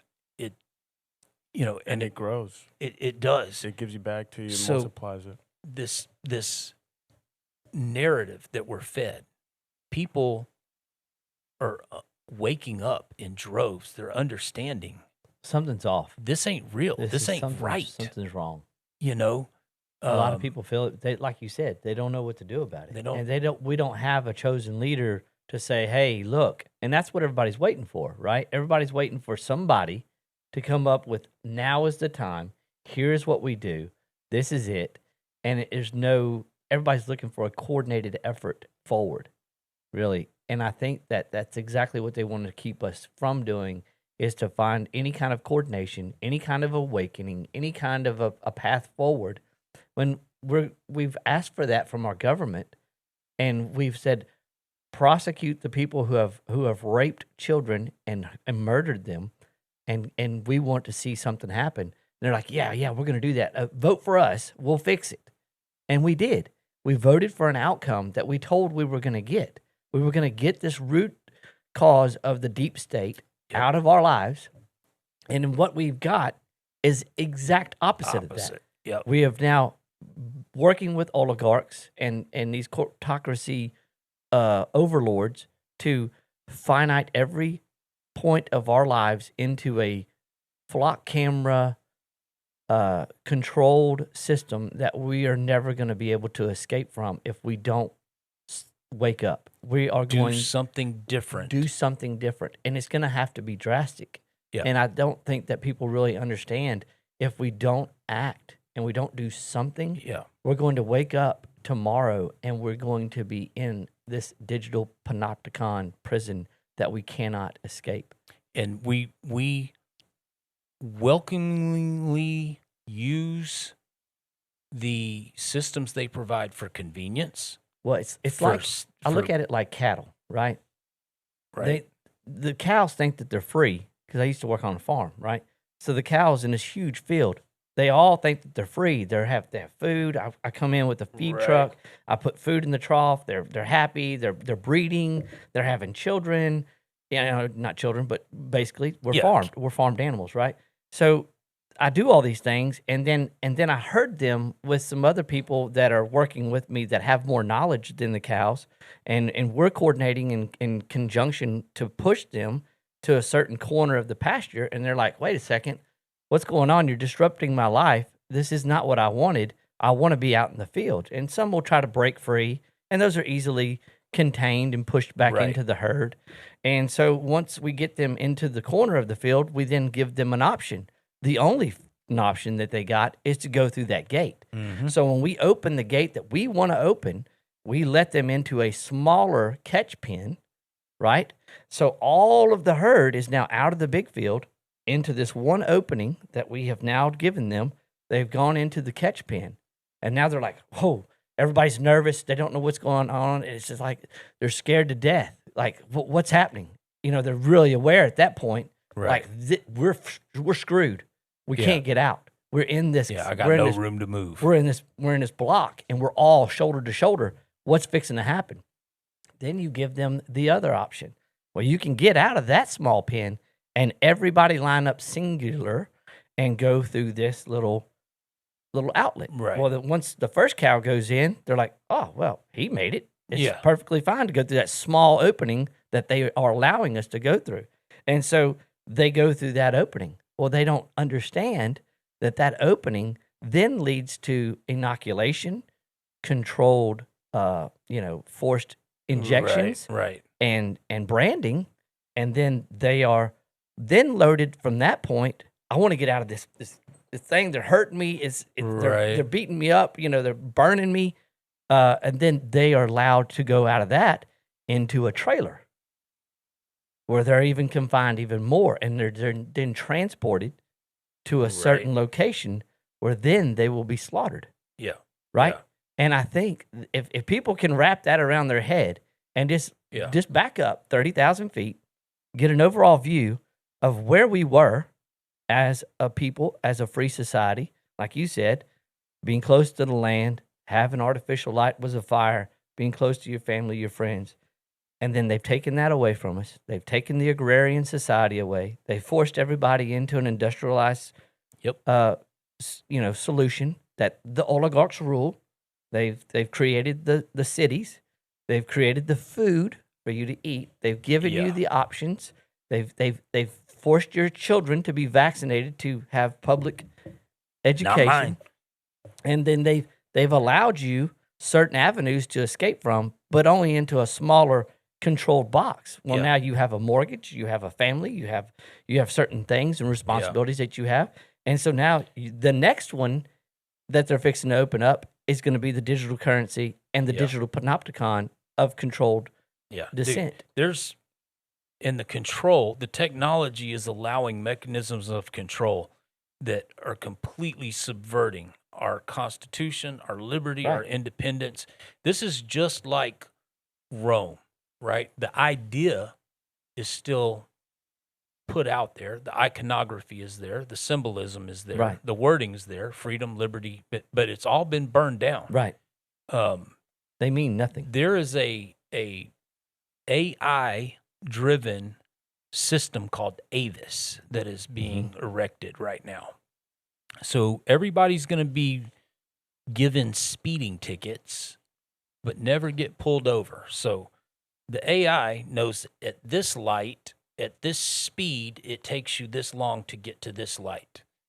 If you arrive at this light before you're supposed to, it's going to calculate your speed and you'll be issued a ticket on that so arrival if you date. violate You don't that even need window. to have that the AI surveillance in your car. No, for them to get you don't. No, not at all.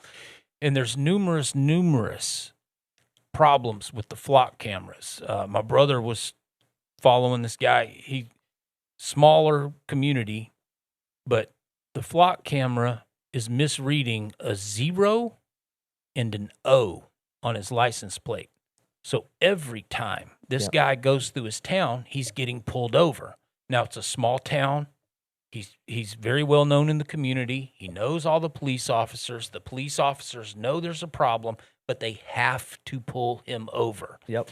because the system forces them and to. the police chief was saying, like, look, we know there's an issue and we can fix it here in our town, but if this guy drives across the state border, if he drives into another town, he's going to have the same problem with a police department that doesn't know him, Right. that's possibly been trained by the IDF, that is into law enforcement. And, if it's registered as one of the stories.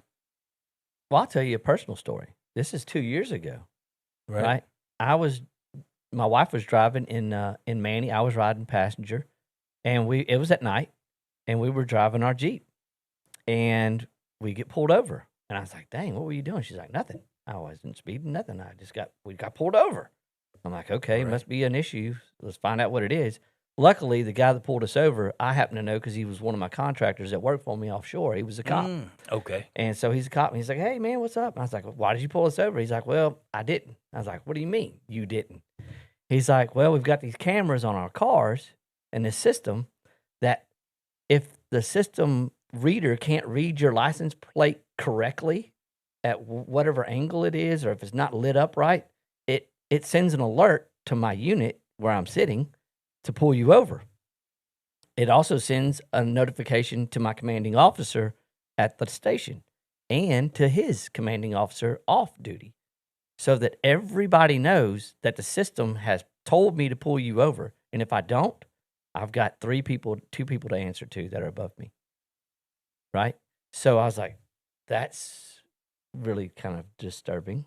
He's like, yeah, it is. He said, because you haven't done anything wrong, but the system is forcing me to have an interaction with you to see why it can't read your license plate. He's like, maybe the lights, you need to replace the lights and make them a little brighter so we can see them. I don't know. I don't know what the answer is. But the system forced him to do that, and then tattletaled on him to his superiors immediately. That if you don't pull them over, you're going to get in trouble. Yeah. That was in Manny, Louisiana, folks. That's a small town. That's a real small town. I believe this was in Texas. My brother has all the details. He just showed me. Anyway, older black couple. She's a veteran, retired military. Her husband is missing. He's an amputee, a little bit older man. Kind of the same thing. Flock camera. Keyed off on her license plate as a stolen vehicle. Now they're driving home, blocks from home, had a VA doctor's appointment, and the officer pulls them over. He's already called the tow truck because it's a stolen vehicle. So when he gets out, he's already drawn on them. Wow. Right? Insurance, registration, goes through the whole thing. She shows them my car. In my name. My name, my insurance, my husband. Nothing he can do about it. He's not even interested in doing anything about it. He's already called the tow truck. Tows the stolen car and puts them on the side of the road to walk home. And this man has one leg. He's probably 70. And it's several blocks. He won't even give them a ride. Wow. Yeah, that guy sucks. Right? Because he's there to protect and serve. Yeah. The system. And this is a veteran. This woman, retired military. Nobody's going to be. I've never had an experience with a cop like that. People want to know why they're. Well, my son, he hadn't been driving 2 weeks yet. Not even a week. Not even a week. New driver.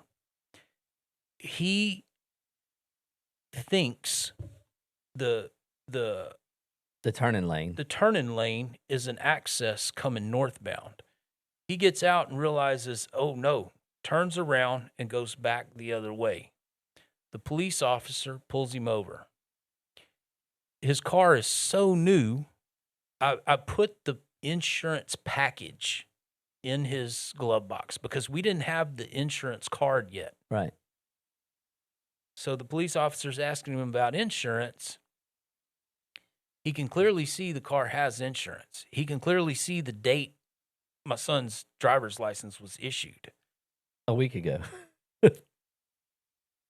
Writes him a ticket for one way down a wrong way Avenue, $230-something. There's no grace. There's no warning. No, There's hey, no I can see you're a new driver. pay attention. You made a mistake. It was early in the morning. There was no oncoming traffic. Right. There was no property damage done. Yeah. There was no intent to violate the law, but it's law enforcement. Yeah. You're going to pay that money because you made a mistake. Kid. And, you know, Or he's got a quota to meet, and it's just an easy, well, that's the dirty secret right there. an easy because layup. That's revenue. Exactly. Yeah. So now my son drives 25 minutes out of his way Just to get around that. to avoid that municipality. Whether he wants to go north or south, he will not drive through there. Understandable. He will not do business in that municipality. And that officer, he's an oxygeneer. How that dude is still on the force, I have no idea. He's older than me. If he's not older than me, he's definitely in worse shape than I am. Oh, But, yeah. you know, That's all he does. He just sits up there and writes tickets. the idea that that's making the community safer, Yeah. I mean, we've got a problem and people realize it, you know, Mhm. and acting in mass. We have the ability to just shut this shit down. What Yeah. happens if the vote, you know, the next election, nobody votes? Well, I'll go even one further. So there's a recall for our governor Right? and the petitions that are going around to get a certain amount of Signatures to recall to it. recall him. Yeah. At every avenue, these people are being threatened. Businesses are being threatened not to host the events. People are being threatened. The avenues that they're using for social media to try to advertise the times and dates that they're going to be at certain locations is being throttled or deleted totally. They're putting them on 404. Right, and you can't even find it. So there is an active threat that the system, whether it Yeah. even be state system, is feeling threatened, and they're removing the people's will by not allowing them the access to information to go sign the petition. And that to me is extremely disturbing. The system is going to do whatever it needs to do to protect itself. You look at that vote they took about Ilhan Omar to kick her out of Congress. They wouldn't even investigate it. Turns out she married her brother to get a visa. She's not even a natural-born citizen. There's all kind of problems. I forgot all about that. But There's so much going on. It's ridiculous. the Republicans and it's so fast. Yeah. wouldn't even touch it because they didn't want the system is going to protect itself. Look at the AI data centers, right? Right. You have a rural population in Georgia, mostly minority, that were saying, hey, our water is jacked up. After the 30 system got built. million gallons Right. gone. Right. And the AI data center went, whoops, it was a clerical error. And the utility department went, yeah, we didn't catch it. So They didn't put a corporation- meter in there. yeah, the corporation paid for the water. They didn't pay a fine for violating the contract. Who paid for it? It was the residents. It was the people. Look at Lake Tahoe. They're telling the people that own homes in Lake Tahoe, 70,000 people. your electricity is going to get cut. You're going to be experiencing blackouts because we need this electricity for this data center. Mm-hmm. So they are literally telling United States citizens, That you property owners, homeowners, families, been there for 100 years. that your water needs, your power needs are insignificant, unimportant to these corporate needs. Now, these are billion-dollar companies, billion-dollar corporations building these things. They're getting tax breaks, tax credits. They're tying into the power grid. So, en masse, they are telling us, we don't care About you. We don't give a shit about you. Now they're even calling them military infrastructure. Yeah. So I think in Utah, one of the towns in Utah where they're building one of these data centers, the town won in getting it stopped, and then the data center or the company that's building the data center sued the town off of some crazy stipulation and won.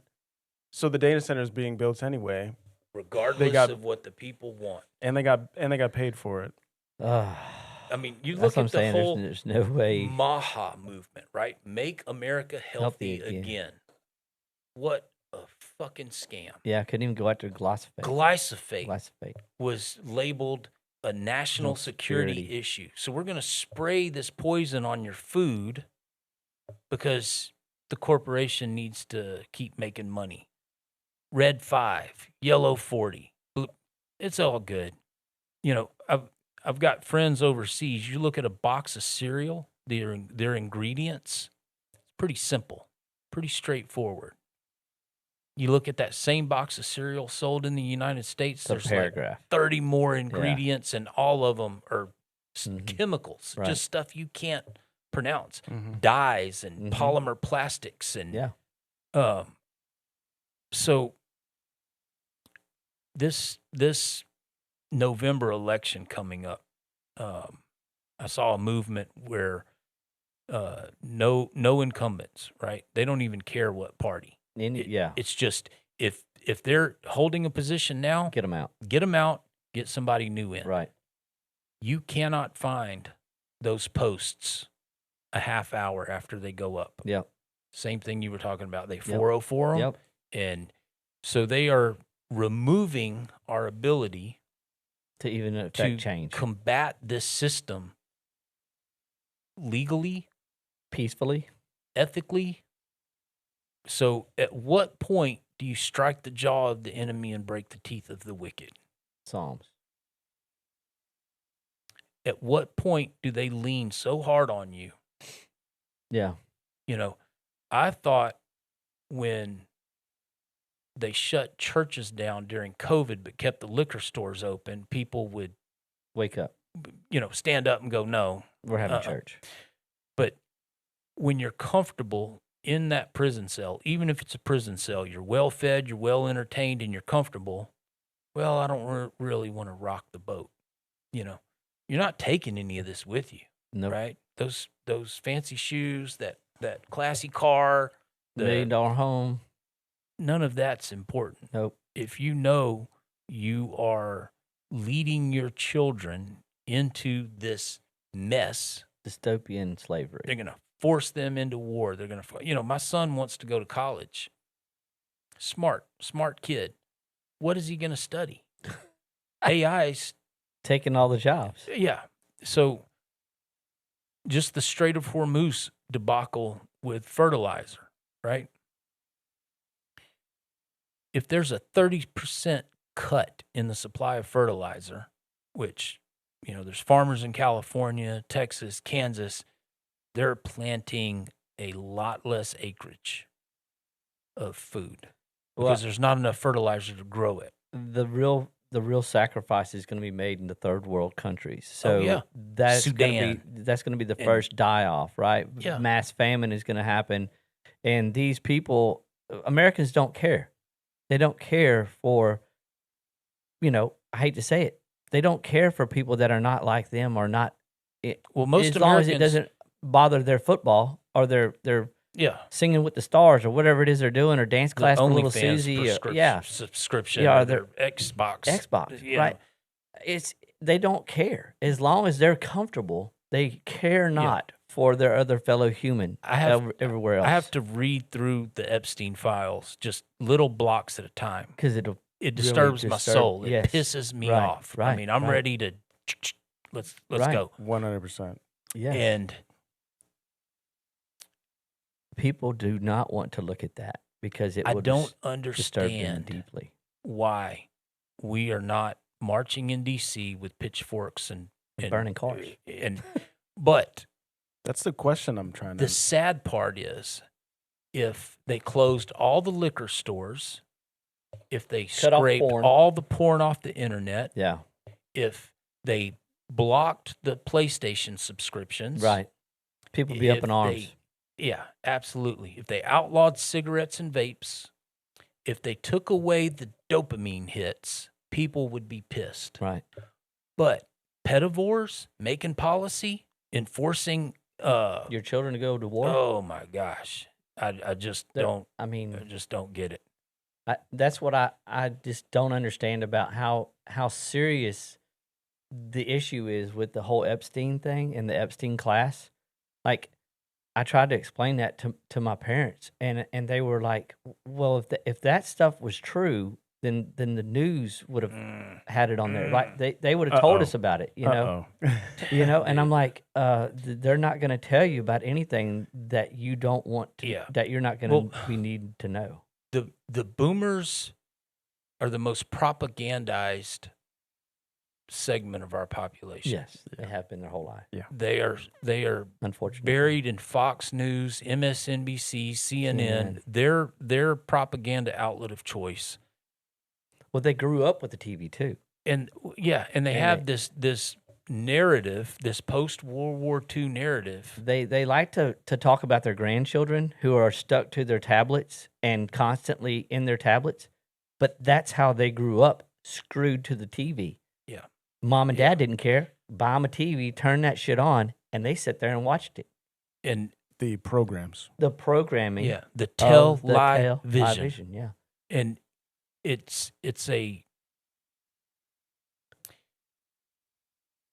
when you lose the ability to question what you're being told, what you're being shown, what this narrative that your worldview has been shaped by, even when things don't make sense, you go along with it because it's comfortable.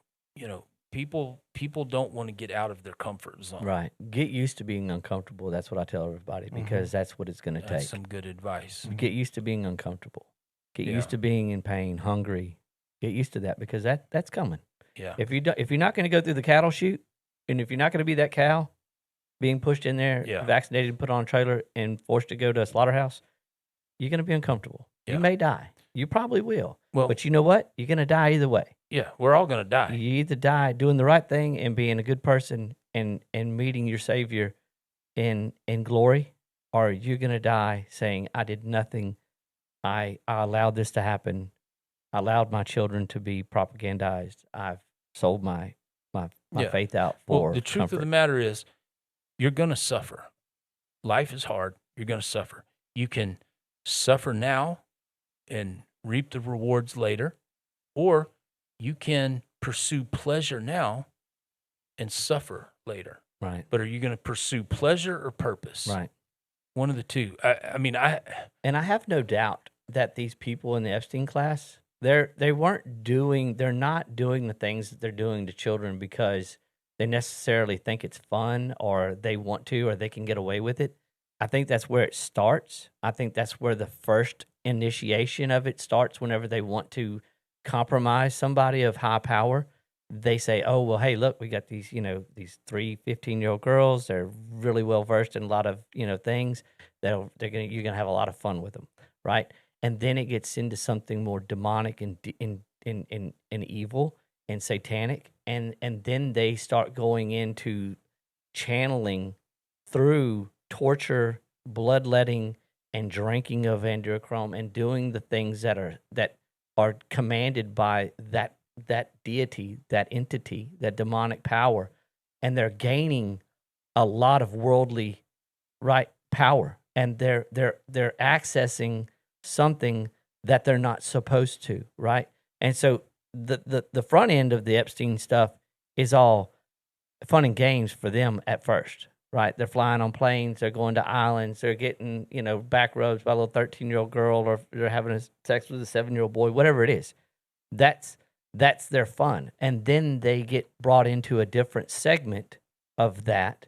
And when it drills down into what they're actually preparing them for, is the actual sacrifice of innocence, right? And then they started eating children. And that's what they call jerky, and it's all over the Epstein list. Yeah, like if you start looking into that, so out of the realm of possibility, people don't want to believe it. And that's one thing I try to explain to my father. He's like, well, I just don't see how that could happen. How they can do that. I was like, Dad, you're different. We're different. We're not like that. These people are. They've been exposed to this, or this is a generational thing, or they've been doing this for thousands of years.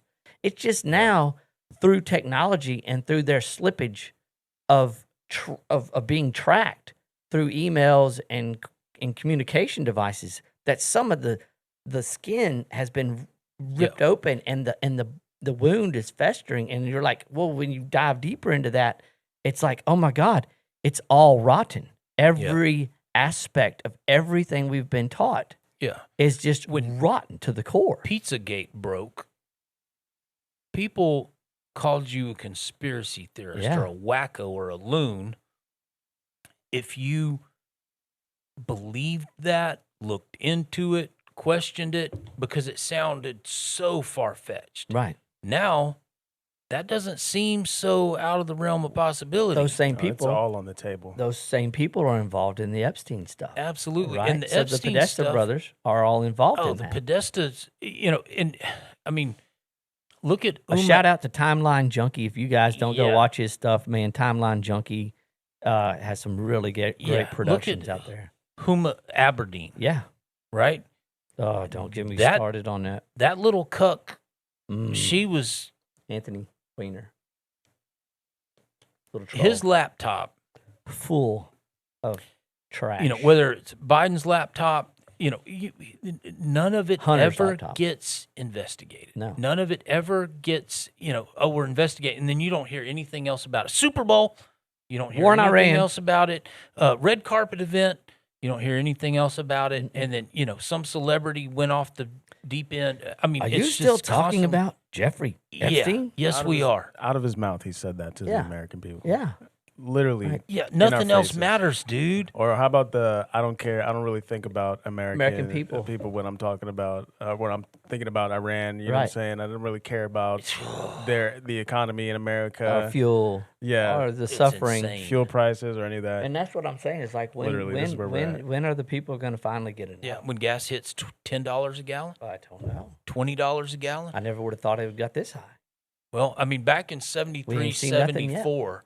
When OPEC got mad at the United States for supporting Israel during the war with Egypt and Syria, you know, they choked off gasoline. Mm-hmm. And I think it was like a 7% supply disruption. And gas went through the roof. And they shut it off for like 151, 53, 54 days. I don't remember what it was. And a lot of people don't understand is that we actually funneled weapons and technology into Iran illegally under the table through the CIA to fight a war against Iraq in 79. It was the Iran-Iraq war, right? Yep. So Israel wanted Iraq gone, and they used Iran as a proxy to train and arm to fight Saddam Hussein in Iraq. And people they have no clue about history, about what's going on, why we're in the situation that we are. They have no clue. Yep. And they don't want a clue.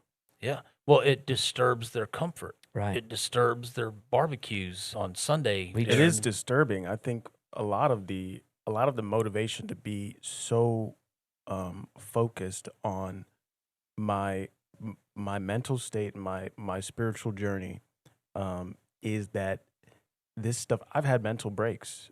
I've crashed out on my entire family. You know what I'm saying? It's the most shameful moment of my life.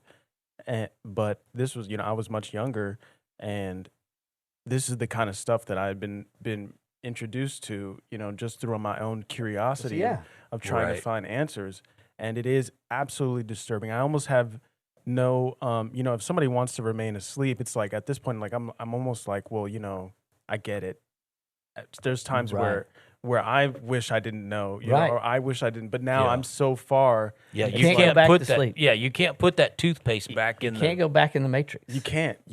So I get it. You know, I understand why people wouldn't want to know. And I think that's part of the process, because I did the same thing. I crashed out on my family. Yeah. And I did. I had a time where I was like, you know what?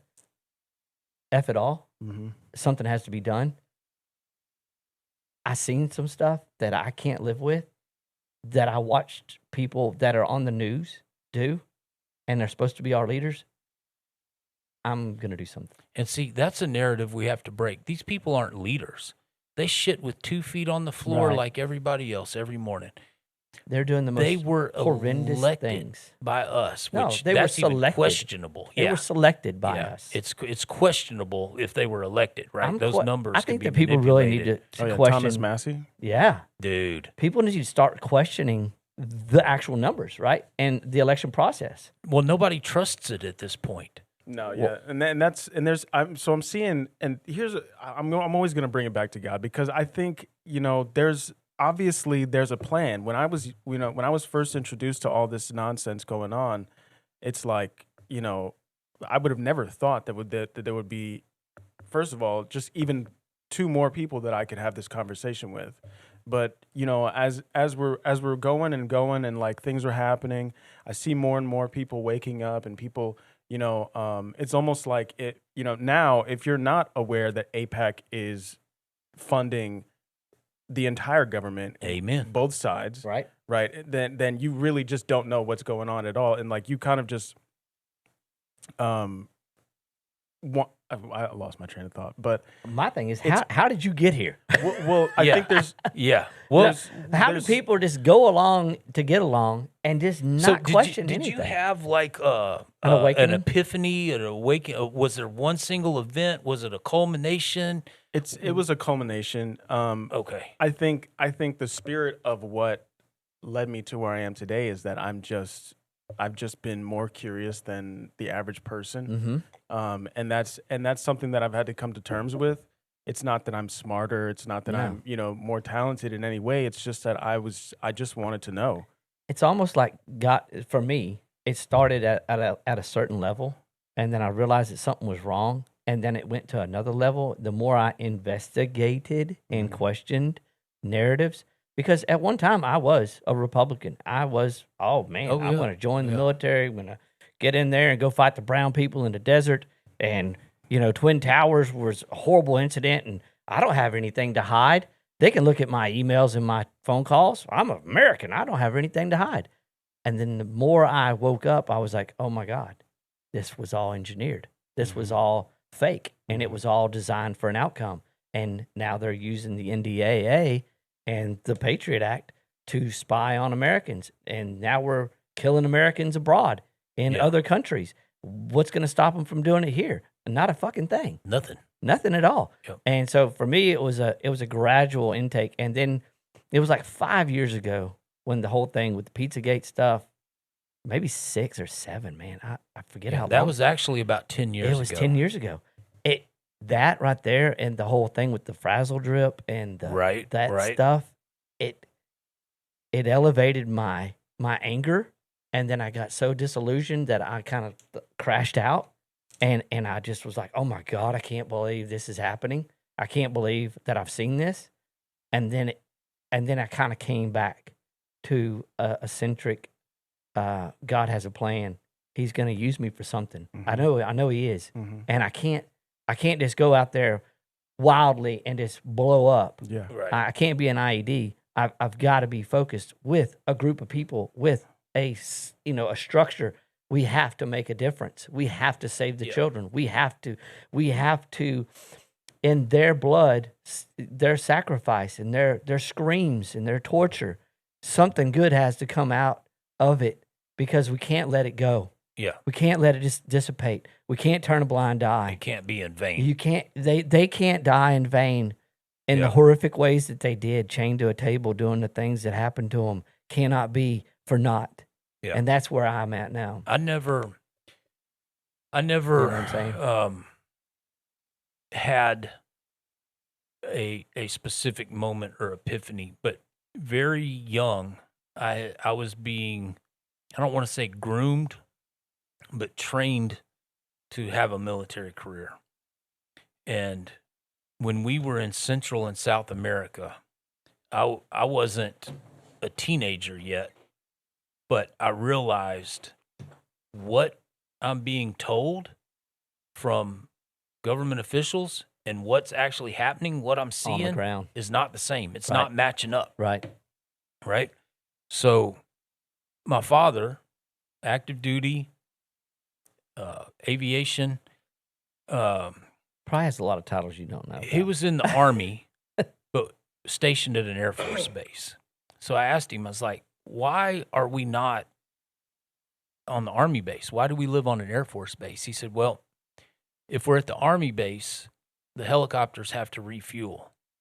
If we're at the Air Force base, we can get over the mountains, pickle our loads, and get back without having to refuel. I was like, oh, what are you pickling your loads on? Like governor mansions, convoys. And I was like, but the president said we don't have any combat troops here In South America. He's like, yeah, we don't. I'm like, oh, okay. Well, then, a couple of months later, we're going to another country. We get on a C-130, me, my mom, my brother, my dad, civilian clothes, fly into another country, land at an airport that's basically carved on top of a mountain, get in a truck, no passports checked, no nothing, and get driven to a hotel and hang out for a few days. And, there is so much stuff our government is involved in our name that we are not aware of. But yet, America, greatest country on earth. Right. But yet, we can't get health care. Duty, honor, sacrifice. But we're sending $50 billion to a small country in the Middle East that or doesn't have our interest at this heart. country or that country. I mean, there are numerous countries that have free education, free health care, free retirement, free housing on our dime. And we can't even afford to house and help veterans that are needing it. No, we can't even help the elderly keep their homes, right? Get the health care they need. Like, this is fucked up.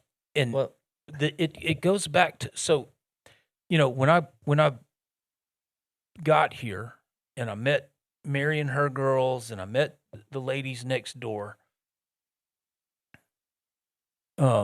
just developing those relationships, right? All these women, there's no other males here. What's up, Chris? It's me and my brother. So, whether it's the lady next door or the girl, I've got to be responsible for them while I'm on premise. Right. They're my mom, they're my sister, they're my, yeah. If something happened to one of them, how can I explain to their husband? Mm-hmm. Well, I didn't get involved. I didn't check on them. Right. I didn't, how am I going to explain that to their children? Yeah. Right. I'm charged with God to do what I can, when I can, where I can. Right. I can't change the world, but I can change this part of my world. I can address the issues immediately in front of me. All of us have a duty to one another, right? They're my brothers and sisters in Christ, whether they know it or not. Mm-hmm. Even empathy, I think, has a lot to do with our experience as humans. If you don't have empathy for your fellow human and your fellow person, you're not going to be a productive member of society. And that's what they're trying to make us into. Yeah. They want us disillusioned with everything else in our phones, in social media, whatever, not caring for our fellow American or fellow person or even a fellow person in another country. Yeah. Because we don't need to worry about them or that person outside, because you need to be self-centered. You need to be focusing on you. Consume your porn, your pizza, your beer, your stuff. And I think that's what really kind of, over the last, I think I've been sober, I didn't put a date on it, I probably should have.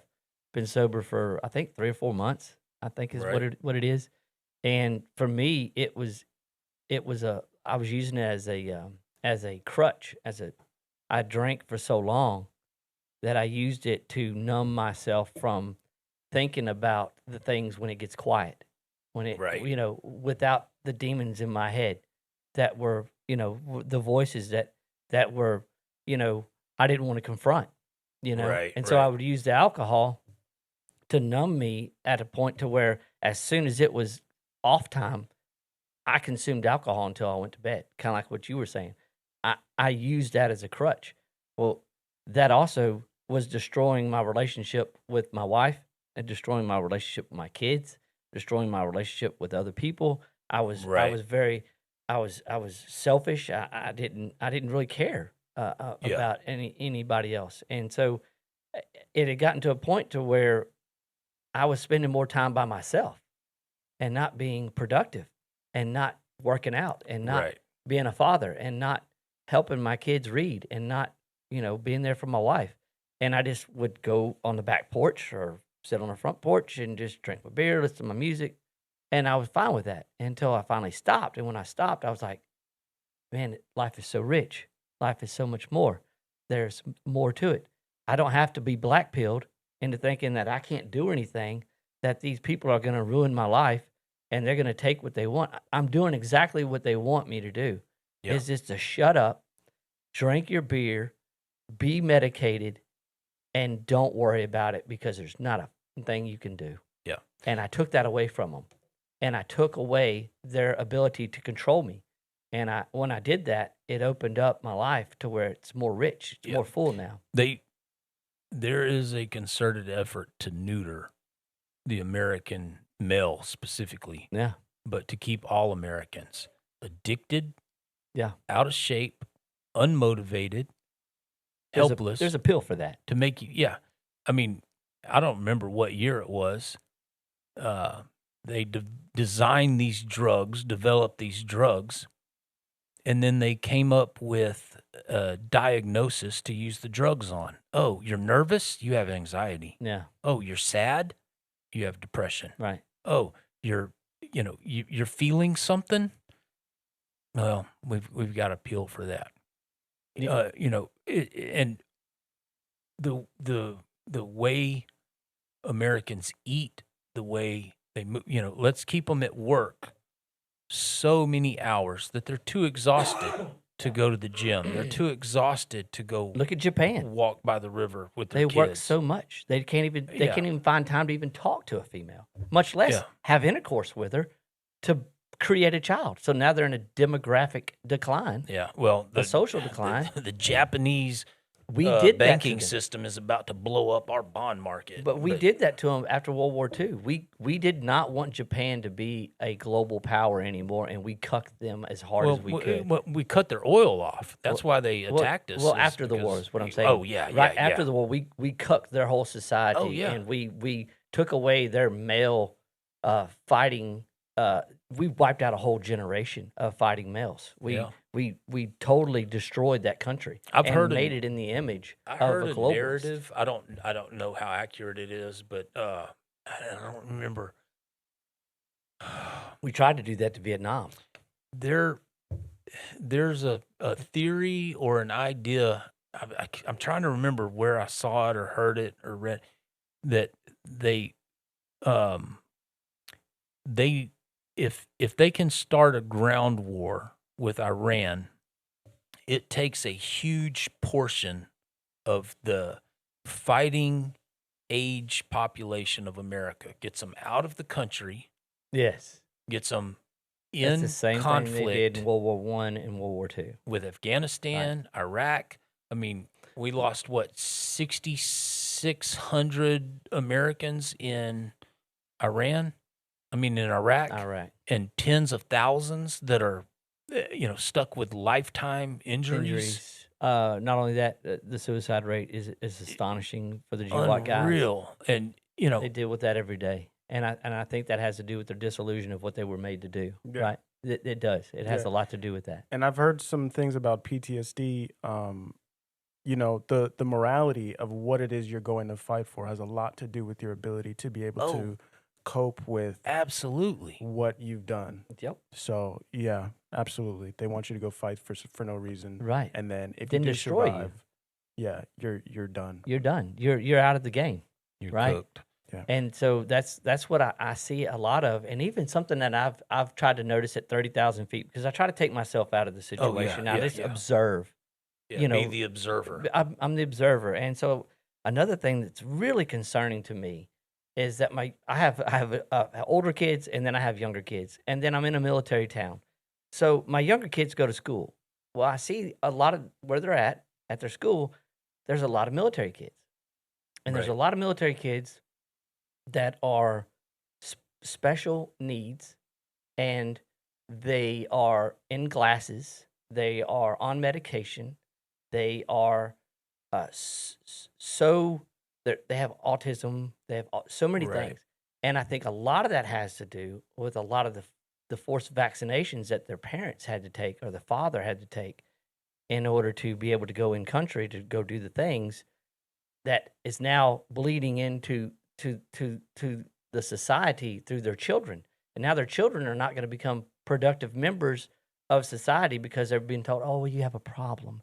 Your child has a problem. It has an issue, and we need to medicate it, and we need to put glasses on it, and we need to be special with them and kind. And if they want to stay on their tabby, that's probably the best thing for them is to not let them interact with other kids because they're different. Yeah, and and they've made that whole family center of a unit. Now they've cucked it, and they've taken the child in state's care and said, oh, we need to do all these things to this child because it's not only the vaccines, but now they're feeding the kids great drink and chicken nuggets. Yeah. And now they're not getting outside and climbing trees and running and jumping. They're sitting on a Nintendo recess. or PlayStation. What's that? They don't have recess anymore. They don't have art. They don't have music. They don't have shop. They don't have home economics. They're destroying the Western culture and society in real time. Yeah. At a very advanced pace now. And I don't think that people really understand until you back up, until you fly up, and really observe what's happening on the ground from a different viewpoint without interjecting anything. Just observe some things. That's what I would tell people to do. Take yourself out, go up to 30,000 feet, and just look at your family, look at what's happening around you, look at the society that you're living in, look at the trash they're trying to feed you, look at what they're saying they're doing, and then make an assessment. It's not that hard. Yeah, it's very uncomfortable. Well, the thing is to observe because, like you said, once you're awake and you see these things, you can't unsee them. You can't unacknowledge them. Yeah, unacknowledge the system. Yeah. And what's we are creatures of habit, and we get into a routine, and we're comfortable in our tribe. Anything that disturbs that is difficult to deal with. But once you make that assessment, and you move off the X. Yeah. Get out of the zone of fire, If you have space, just grow a couple of plants, whether it's cherry tomatoes or cucumbers. Go do it with your kids. Yeah. Take their tabby and put it out and go get them in the dirt. Yeah. If you experience life, if you get grow out of the house 5% of your food, you're not going to be able to grow 100% if you've never grown anything before. Right. But if you grow 5% or 10% of your food, it's a much easier jump to make 50% when the supply chain is no longer flowing to your grocery store. And your kid will realize that food doesn't come from Walmart. Yeah, it comes from the ground. Yeah, when we were raising chickens, my son, I don't remember what grade he was in, first grade maybe. This is before we started homeschooling him, but he had a friend that came over to the house, and the parents brought him as a birthday party or something, and maybe it was third grade, but their child had no idea that the chickens in our yard were the chickens on the barbecue pit. Oh, on the barbecue pit, yeah. He thought chicken came from a sack out of a window. Uh-huh. And that was eye-opening for him to see a chicken on the ground, a chicken on the pit. Right. And it really blew his mind when I explained to him, these rabbits, we eat those. Those hogs, we eat those. So when you're talking about discomfort, right? So if you're growing 5-10% of your food, growing 50% becomes much easier than if you're growing 0%. Right. If you when a hurricane comes and wipes our infrastructure out, and I've got to get out there with a chainsaw and cut, it always reminds me just how bad out of shape I am. Right. Rehabbing my wrist. Me and my kid, we went swimming the other day, and I was like, whoa, That hurt. this hurts bad, Mm-hmm. out of shape, right? And it's difficult to get in shape if you never go to the gym, if you never walk, if you never run, if you never do Get anything uncomfortable. physical, get uncomfortable, right? It's So- difficult to start eating fruit and vegetables if all you do is Is eat eat heart McDonald's. attacks out of a sack. Right. you But like, know? what do you see from your younger guy? Like, what do you see from the younger males? Like, are they disillusioned with the future, and they're just like, well, screw it, I'm just going to play video games and watch porn? I mean, is that So yeah, the biggest thing is that women have become the hyper propagandized against men. There's tons and tons of polls where the women are the more radical ones, right? They're the ones that you can make a popular opinion stick with much more. And so for men in my generation, it's a lot of this is the biggest issue because they don't know, they don't have an answer, and there's a few outlier like prophets, gurus of guys in this very small community of like pickup artistry who have the answers, in my opinion, and helped me to get to where I am, even though I haven't really developed a long-term relationship in a long time. But whenever I'm getting like beat down by how bad things have become, especially being on the internet, I go back to what they've taught about, especially like I was saying earlier, being able to let go of an outcome and approach a woman based on sharing just good energy. So this is a huge problem. Most guys are like on dating apps and using dating apps, and if you're not an absolute freaking Chad, you're getting skipped over. So it looks like, yeah, porn and video games is really the only way to kind of cope with any of this. So for yeah, younger men, they have a real problem, and I think what's important is to get more information to them about um, how women really are, and it's more so a reflection of you. Um, one thing that it's a theory, but I've I've through my own experience um, of interacting with women and learning these concepts of this spiritual growth that helps me to get better with that interaction is I'm convinced that whatever we think God or the universe is, well, I'm convinced it was feminine first, and this idea of um, feminine being that the universe was like more so just like, not to say reckless, but like just abstract energy, and then the masculine was that consciousness Organizing that force. arose Right. and started separating or creating lines, right? Masculine is very straight and narrow. And so what I believe is that, I often say, well, God is a woman, and I honestly got that idea from Ariana Grande song, which is like, it's whatever, the propaganda, whatever. But the more that you go out and you experience women in the real world, and you allow your experiences to build you, the more you're led back to God in a masculine sense, where now you have the knowledge and the ability to discern what she's really looking for, and that is leadership, but on a spiritual level. Right. So you can be a leader by being taller. You know, these are the lines that we hear. You know, you got to be tall, you got to have money, you got to be able to make quick decisions, you got to be all this and that and that.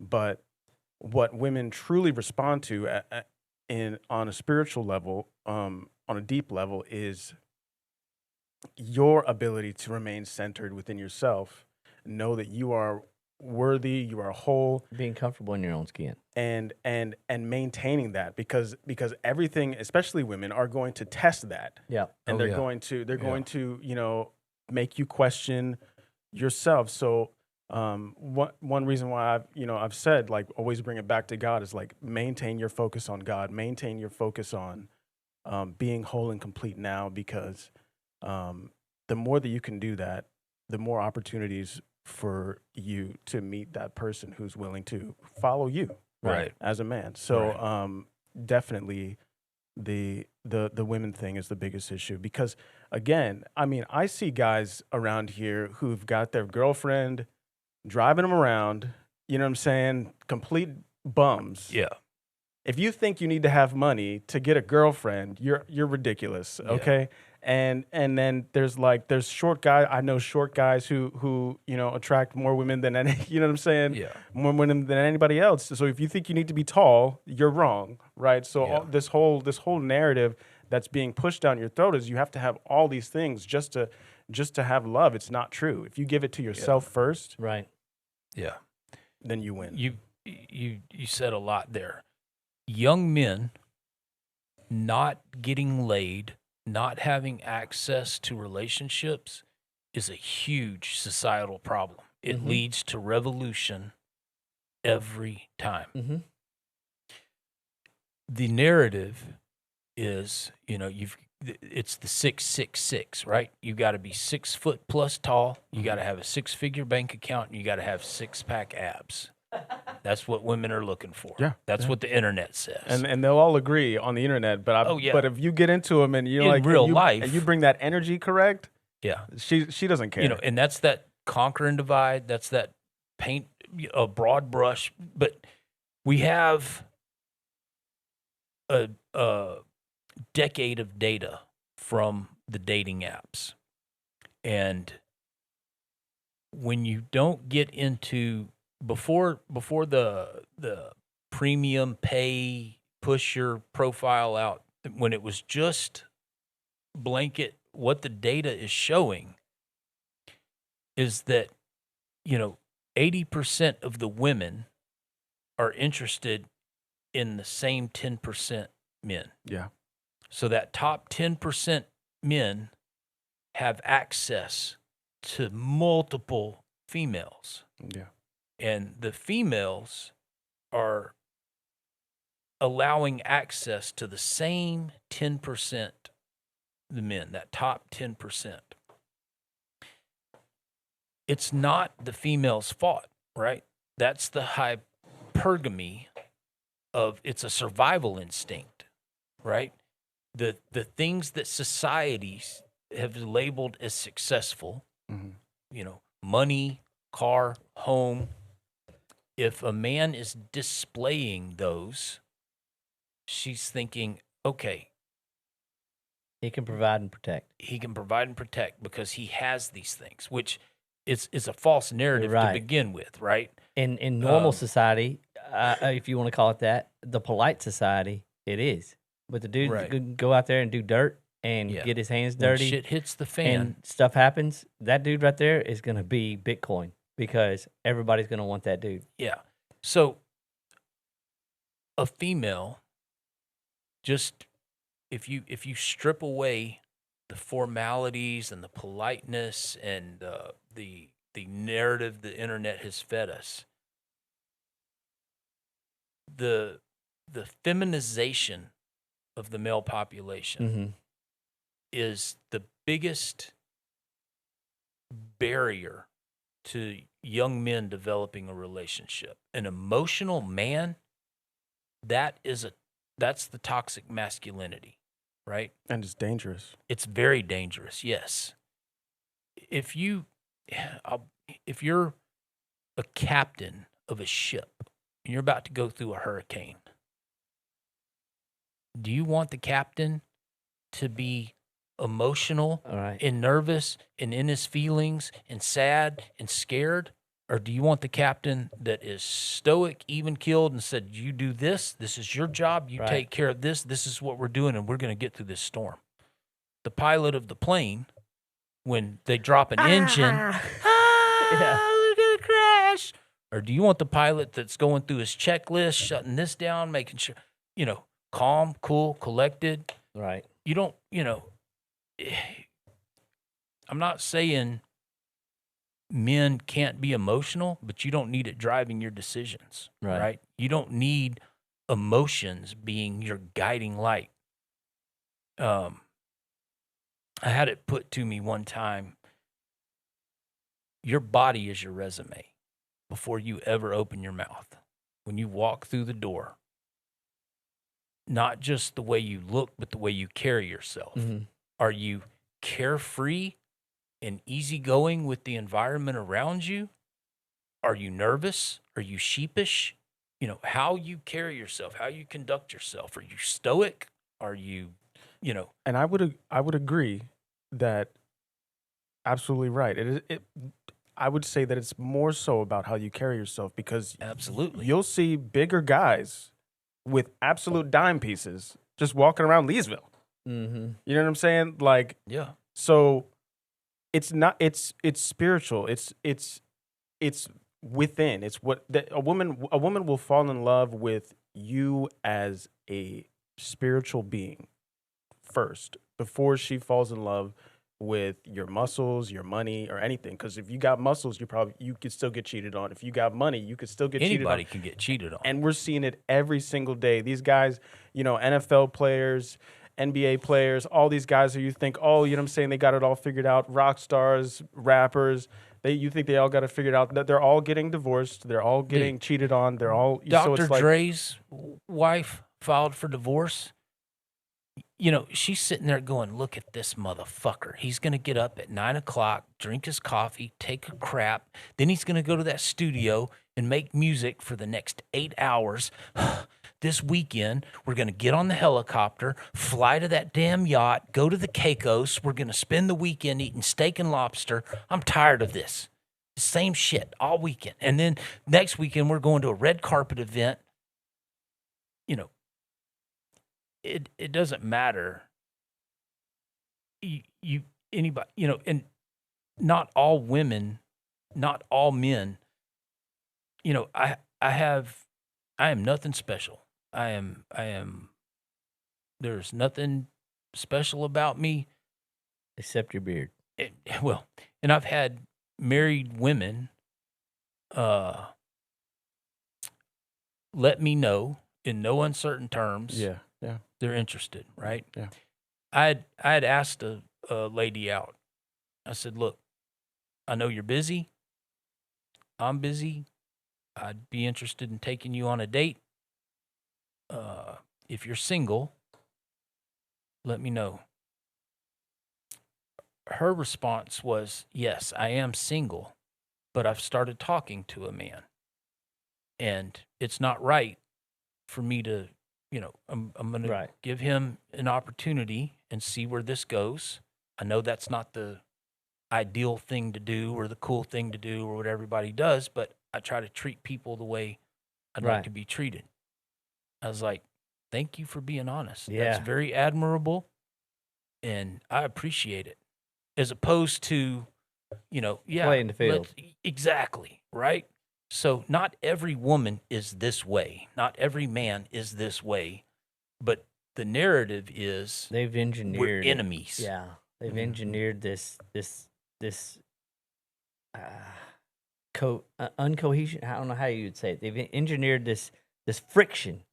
Good word. Right. Yeah. This friction between the young males and the young females to where now they don't really understand what it is to even have a relationship, right? Yeah. They don't even understand what it is to be faithful. They don't even understand what it is to be happy because they're not happy with themselves because they haven't spent enough time in their own skin to understand. Yeah. I need to work on me first before I can give something to somebody else. Yeah. And Right. I would also say that it's almost a good thing, the sexual liberation of women that we've seen in America, because it's forcing men to find and develop that part of them that society kind of structured in an easy way to have a family, have kids, and have a long lasting relationship with a person.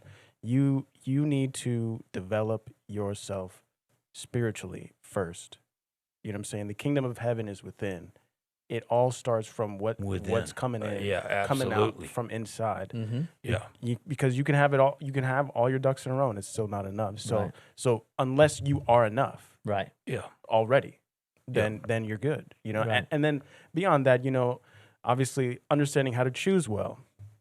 Yeah. There's going to be some women that you don't connect with, or you need to learn discernment. You need to know what's a genuine connection, what's not. What's something that could last a long time, Right. and what wouldn't. And so and then don't always go for the thing you think is the prettiest. You know what I mean? Like maybe it's the girl who is not the prettiest, but she really wants you. Well, you know Right. what I'm saying? And How she's much a lot are of fun. Yeah. Yeah. how much are you loving yourself if you're choosing somebody who doesn't really want to be with you Yeah. over And- somebody who does really want Right. to be You know, with you? and looks like I get it.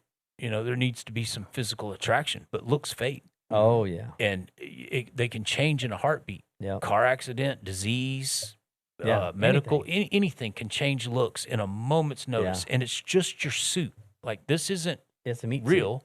This is just the covering. It's like a astronaut suit. Mm-hmm. You are inside this suit. But it in your integrity, doing the right thing even when nobody's looking, right? No matter how good she looks, I'm not going to pursue anything inappropriate with a married woman out of respect to that man, whether I know him or not. The lady I asked out that told me she was talking to guy, man, I appreciate it. I don't know the dude. I'm thank you for not getting me into some shit Yeah. with this Right. other guy. It's your character. Yeah, she may be great looking, but until you get to know the person inside, Yeah. is that her whole personality? Yeah. Same thing with the guy. Is his whole personality the car he drives? A lot of another thing that I see as far as like just backing up, like I was talking about 30,000 feet, just observing people and observing, even in relationships of people that I Right. know of that, Right. So I go to the gym. We go to the gym together, and you get to see kind of how people have marriages out of necessity or convenience, Yeah. and they're put together by family names, and they Right. they have the house and they have the facade of being happy, Right. when they're really miserable in their life. Yeah. They're And- married, but they've never been more alone. Yes, and their family looks really good on Facebook. They take all the pictures with the professional photographer. They wear the right clothes. They smile, and they have all the things behind them, and they have a large bank account. But they're so empty. Yeah. They go on vacations and they take a lot of pictures, and they have all this stuff, but the experience looks really miserable. Yeah. Man, I knew a dude, two kids, lovely wife, and you don't know the dynamics of somebody's relationship behind closed doors. But this guy was trying to bed down any and every woman that would give him the time of day. He's married. His wife, she's a dime. Nothing wrong with her. She wasn't hideous. But if a female, if he even thought she was available, man, he was shooting his shot. It was like how much is enough? You know? Yeah. I mean, it's the same thing. It's that ego. It's that I don't know what it is. Like if you make $1 billion, is another $1 billion going to make you that much happier? No. It's another form of weakness and immaturity. I've met a lot of guys like that, and every single one of them is basically a child. And they have and beyond that, they have found something that works, which is like this state of delusion that they live in. Right. I mean, absolutely, like it's like cookie cutter. This is the same dude in a different body. Like, Right. I've got a couple of friends like that. It's like, yo, this guy, like he gets NPCs. all this attention from women, but he's a complete child mentally. But he's so delusional that he believes so much in what he's saying that the women are believing it too. You know what I'm saying? They fall in line, and so it's like, okay, let's step back. Let's kind of observe what's happening here. Right. And let's understand that, like, number one, I don't, faith is a form of delusion. Right. So back to God, right? Your faith in who you are, who you're becoming, and where you're going, and knowing that God is leading you to where you need to be is a form of delusion. And being delusional and confident, right? It breeds a certain level of confidence. Mm-hmm. Which allows a woman to feel comfortable in your ability to lead her, right, and your ability to express, right, like so. That was those guys, but most guys, like they're insecure, and I hate saying that, but it's true. You know what I mean? Yeah. Like, Well, Mary and I were engaged in a conversation because she sees a lot of females, right, in her business, and listens to what these girls are saying. And I call them girls because they're 20-somethings. But the men that they are dating or married to, are grown-up children. Yeah. They're emotionally undeveloped. They don't need a girlfriend or a wife. They need a mom because they're completely lost. Like you said, they have no direction. They're not headed anywhere. And you know, I don't know if I'm doing my boys any favors or not because I'm an older guy and I was raised, fuck your feelings. The world does not care how you feel. If you wake up in the morning and you're having a great day or you're having an absolute shit day, you get up, you lace up your boots and you get after it because it's your responsibility to provide and protect. Yeah. It doesn't matter if you're physically hurt, if you're physically feeling good. It doesn't matter if you're mentally prepared. If you have to be the best you can be at that moment, because regardless, you've got to provide and protect. You've got to keep the wolves away. So suck it up, Buttercup. Heal that wound and get after it. Right. I would say the underlying spiritual lesson with just that mentality is you, number one, separate your awareness from your feelings, right? And how you feel in the moment and what you are, right? As a conscious being, right? You learn to experience your emotions, but not be driven by them. Right. Yeah. So Don't be controlled by emotions. There, you can do that, forcefully, or you can do it powerfully, right? Where this is why meditation is so important, and all these breathing techniques that I practice every day. It's like, learn how to process those emotions, because if you can't process your own emotions, how in the world do you expect to be able to lead a woman who is basically living life based on her emotions? Like, that's not a popular thing to say, but but it's true. That's and it's their job, and that's their power. Yeah, absolutely. At the same time, so like, your ability to lead her emotionally is what she's really, really looking for, and if you can't do that, then she's going to find it somewhere else. It has real world practical skills, right? When your wife has just given birth 8 weeks ago and her body is still healing, hormones are still on a roller coaster, and the baby wakes up at 3:00 in the morning screaming, crying with a dirty diaper, are you going to get mad about it? Mm-hmm. Are you going to get sad about it? Are you going to cry about it? I go address the problem. Are you going to wake her up so she can go handle it? Yeah. No. Yeah. You take a deep breath. You let her sleep and heal. And get out of bed. And Go you change get out the of shitty bed diaper. and you go change the shitty diaper. Yeah. And you don't fuss at the baby about it. Not his fault. You take care of the issue at hand. You comfort that child the best you can. Right. Knowing mama's got the comfort aspect when she wakes up. But, Yeah. you know. Because the Bible says to always keep your heart centered towards God, or like chasing God. And when you're doing that successfully, those moments, it's a whole lot easier to recognize, okay, this, number one, it's going to pass. Number two, I'm going to die, right? And now you can reframe the entire situation into something that's precious. I get to Experience. go take care of my baby one more time. You know what I'm Yeah. saying? I get to be there for my wife who needs a little bit more help because, yeah, she just gave birth, and that's like the most traumatic thing a woman, you know what I'm saying, Yeah. is going to go through in her life. It's like unbelievable, you know? Yeah. So, And it's practical all the way around. I could bitch about the dirty dishes in the kitchen sink, or I could give thanks and praise my kids ate Yeah. and do the dishes, Right. you know? So it's a lot of it has to do with perspective. yeah. You know, you're, I'm upset that I have to wake up at 2:47 in the a.m. to go change this diaper, or I could be thankful.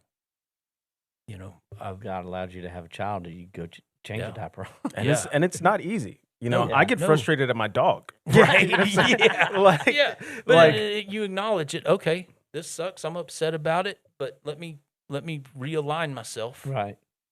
in the moment. Yeah. And So I went and I was looking on my wife's Facebook, trying to figure out on Marketplace. I was trying to look for a nice camera or something that I could kind of document our time together as a family. right, And this guy had a GoPro. I think it's the 360 or the Max or whatever it is, the newest one. right, And it was like a really reasonable price. And I was like, wow. So I contacted him up. I was like, hey, I want this thing. You know, what's wrong with it? He's like, nothing. I was like, okay. So I go to meet him, and it was so sad. I go to meet this guy to get this thing, and he's like, yeah, I paid like $600 for it. Here's all the stuff. And I was like, well, what happened? Why do you not want it? He's like, I realized that my life is not that interesting, and nobody really cares. And I don't need to document the things that I do through video because nobody's going to care about them anyway. And I'd just rather go play my video games. wow, And he was a soldier on base.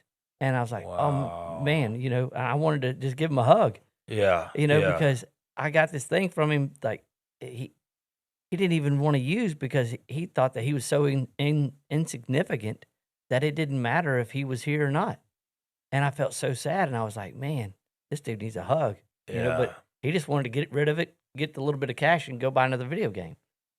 And Wow. it was just so sad. And I felt so sorry for him. And I pray for him still, you know, Yeah. over the last week, you know, that he'll find a purpose and find some friends or find anything besides sitting at home in the barracks or wherever he's at, just playing video games and not thinking that he can make a difference or not thinking that he has a life to live.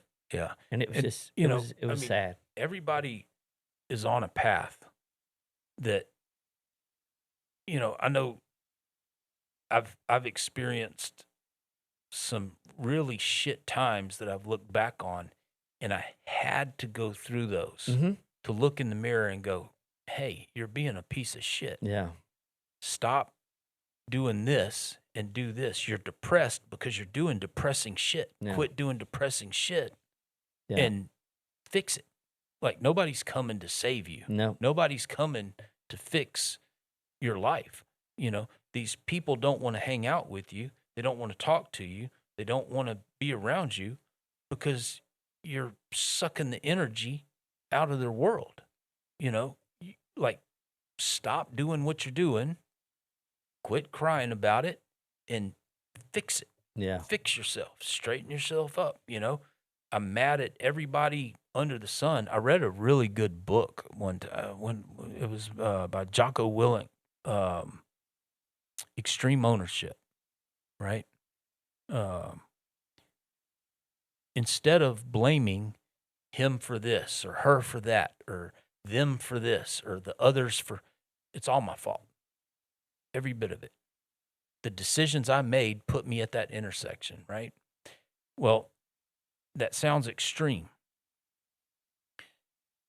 I've got a flat tire because I ran over road debris.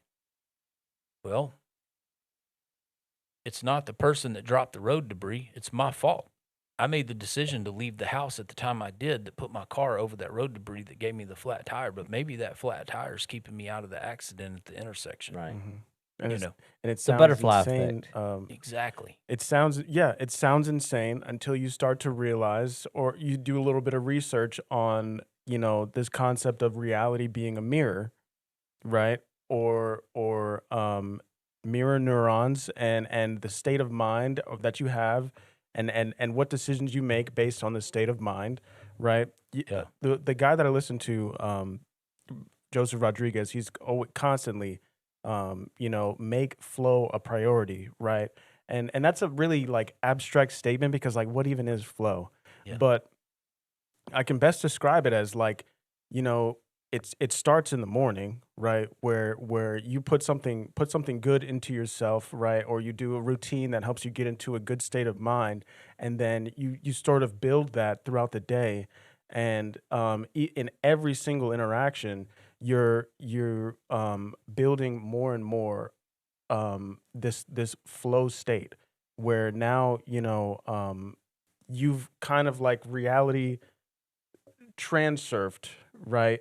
And you've created an entirely new experience for everyone around you, right? Based on a positive momentum, Right. that you're able to gain. So it sounds crazy to think that everything is your fault, or you know what I'm saying, or like to have a mentality that it's all my fault, but really, it all is. Yeah.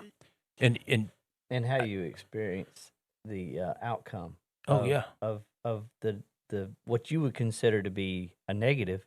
Yeah. How you experience Well, that, you're and taking ownership right of your decisions, of your attitude, of your of your life, right. of your narrative. Well, that's one thing. Like whenever I met him, I knew something was different. I knew that. Right. He knew he wasn't an NPC. Right. He was perceptive. He would listen to me. I would come in there saying some whacked out stuff and, whatever. And he'd be like, yeah, right. And I'm like, wow, okay. So he doesn't think I'm crazy. So he must be kind of out of the matrix too.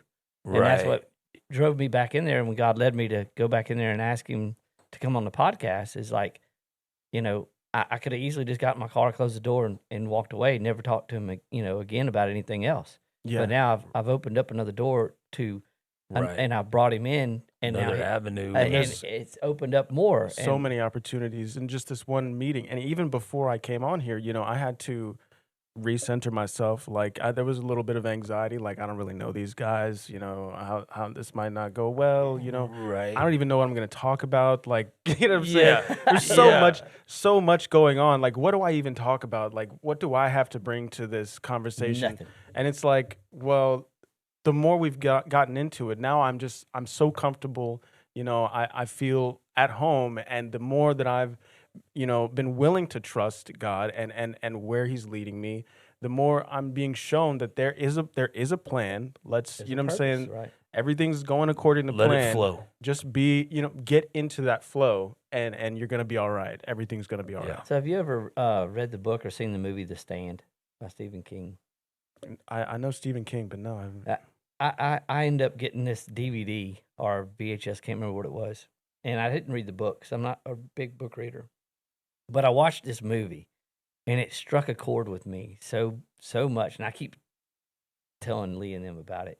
Oh man, this is just like The Stand. Right. But there was a there was an end of time event that happened, And all these people from all over these different parts of the United States or the world all started coalescing and coming together. And God was moving them through trials and tribulations and through hard times and through death and destruction. And they started finding each other, and they started finding a purpose, and they started building a momentum, and they started creating a community. And they came together through God and his divine will and his divine purpose for a reason, out of all this chaos and out of all this mass hysteria. Yeah. And they were able to confront evil and divine evil that had taken over the world.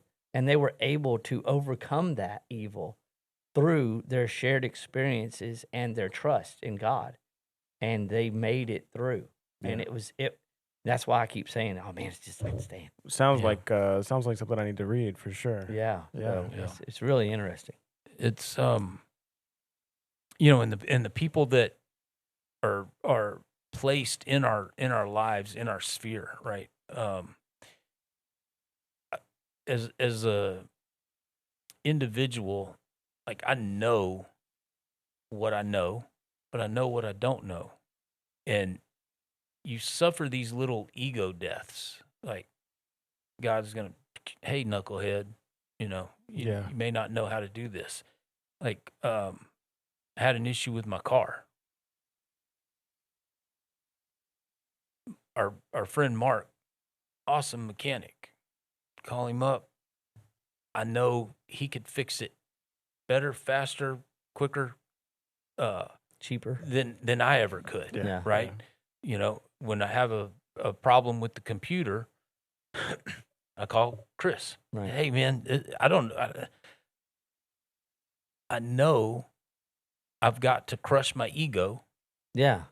And admit you can't know everything. I don't know. You can't do everything. I need somebody. You can't be a lone wolf. Stronger, smarter, right? More wisdom, more life experience than I do. And even look at the guy, the other guy. His name starts with a J. He was coming here. I met him at the restaurant. Right, totally unrelated. Didn't know that he knew you. Right. And me and him I had no idea talking, he knew and you. then he was sitting here one night at the podcast. I'm like, what's he doing here? You know, that's weird. And then he's now part of the community. His wife part of the group. I had no idea he knew who you were. Or that's what I say. I took my little boy into the restaurant, and him and his wife were sitting there. I was like, whoa. He's like, man, you got to meet this guy, Josh. I was like, I know Josh. and that's what I have total faith in God at this point in my life, because he's showing me that I can be happy and I can have deep relationships with people, and I don't have to have the things. I don't have to have the accoutrements that go along with the Facebook lifestyle. Yeah. I don't have to have the big house. I don't have to have the new car. I don't have to have the boat. I don't have to have I can have really lasting relationships with really good people and experience a lot more life. Oh, yeah. Just being in the flow. Even like the last my last paycheck and getting, you know, this last rent paid and everything, because I work at a gas station. I don't make tons of money. I barely am able to pay my rent and all my bills and have anything to like for food. So so this last paycheck, you know, again, even these very specifically these last 2 to 3 weeks, I've just been very, very focused, and I've been listening to the, you know, to content that puts me in the right state of mind. And, you know, I'm like, all right, you're going to work it out, whatever it is, you know, however it is, we're going to work it out. I'm going to figure it out. And a big thing for me is like, I don't have to figure it out. Right. I'm not going to be able to figure, I don't need to figure out how to make more money. Right. Right. So just randomly, you know, I didn't know how I was going to pay my phone bill. It's $170 for the internet and the phone together. Right. So just randomly, I woke up like 2 days ago, and I had a loan that I could take out from my bank account, Chime. And just, you know what I'm saying, I had taken one out previously, paid it on time, and everything was good. But they hadn't given me the ability to take another one out for a long time, and I had completely forgotten that it was even an option. And I can pay it off slowly over the next few months. But just randomly was able to pay another $200, exactly what I needed, you know, to be able to like, okay, I can keep my phone on, I can keep, you know, everything running the way it is. everything is going to work out, and I don't need to figure out how to do it. Right. I just need to be focused on my vision, on what it is I'm being, and the energy that I'm bringing to everybody else. Right. And so it's just another example of like, big one for me is I don't need to figure anything out. Yeah. Yep. It goes back to I don't know what, like the birds. They don't have a refrigerator. They don't have, Yeah. They're provided everything they need. Right. It's a And hard. and now I have opportunities to make some more money with Right. recording. And I've been thinking about maybe let me get some gigs going. I just want to play my guitar and sing. Like, Right. Yeah. let's go. I've got appointments here and there, but anytime, you want to jam, we'll pick up some guitars and just play. Yep. I'm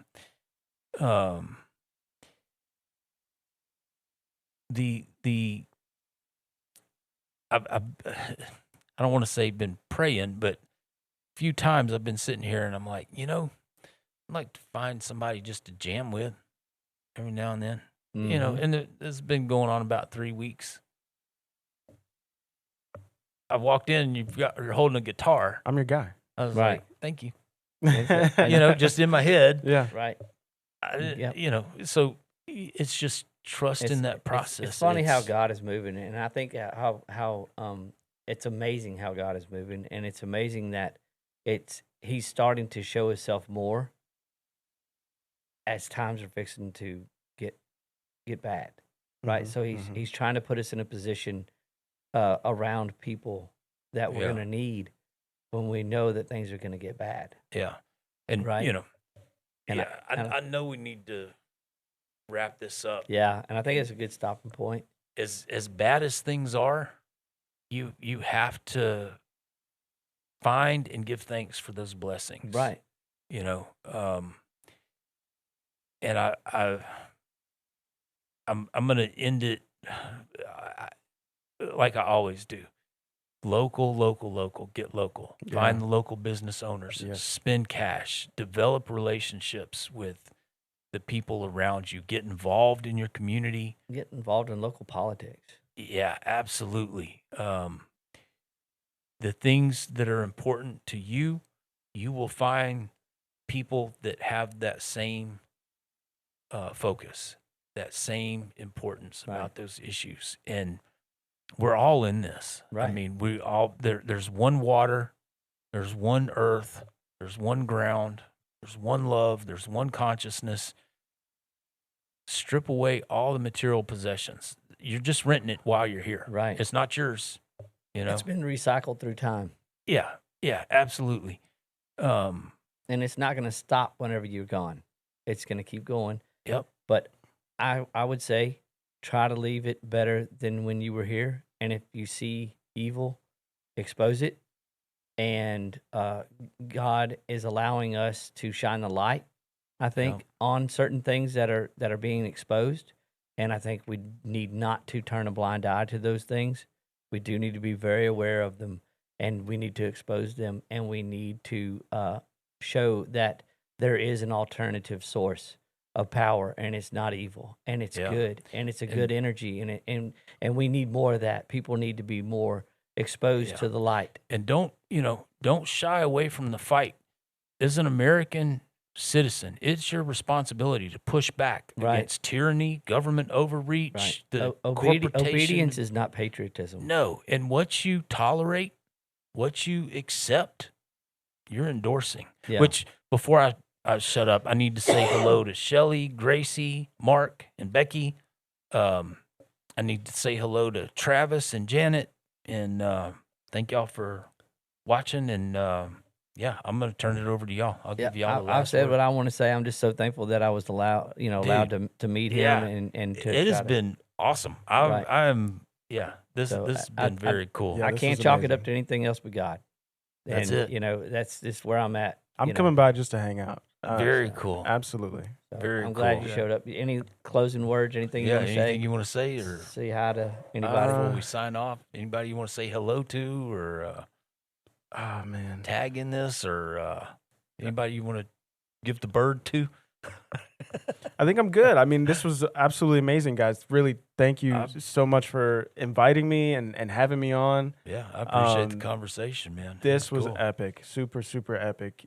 Just to be in a room with people who are on the same page is just so much relief. And thank you very much. You're not out there alone, man. Nope. It's refreshing. Yeah. It's all in this together. So we talk about this all the time. Like this is our venting. This is our way of communicating our frustrations and trying to wait till you're here when all of us are here. It's a real circus, you know, with Mary and Cody in the room. Right. It kind of it's a lot of fun. For Cody, Mary, Josh, this is a long one.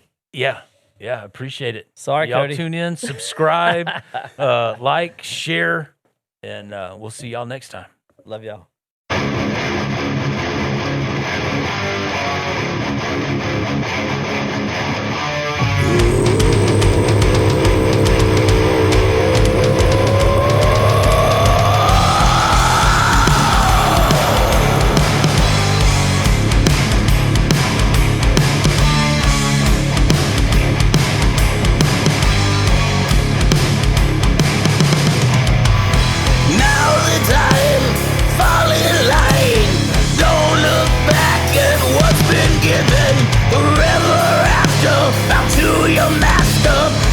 Just never come up 7. Eat your plastic, it's so fantastic. One more dead just ain't that tragic. Change the world, the flag unfurls, saluting light, you think it's magic. Thanks for making my enemies, deciding who I hate for me, driving mankind to its knees, breaking backs and kicking teeth. All they say is play the game. It ain't fair, that's a shame. This injustice is just insane. Take a number, forget your name. One more treat,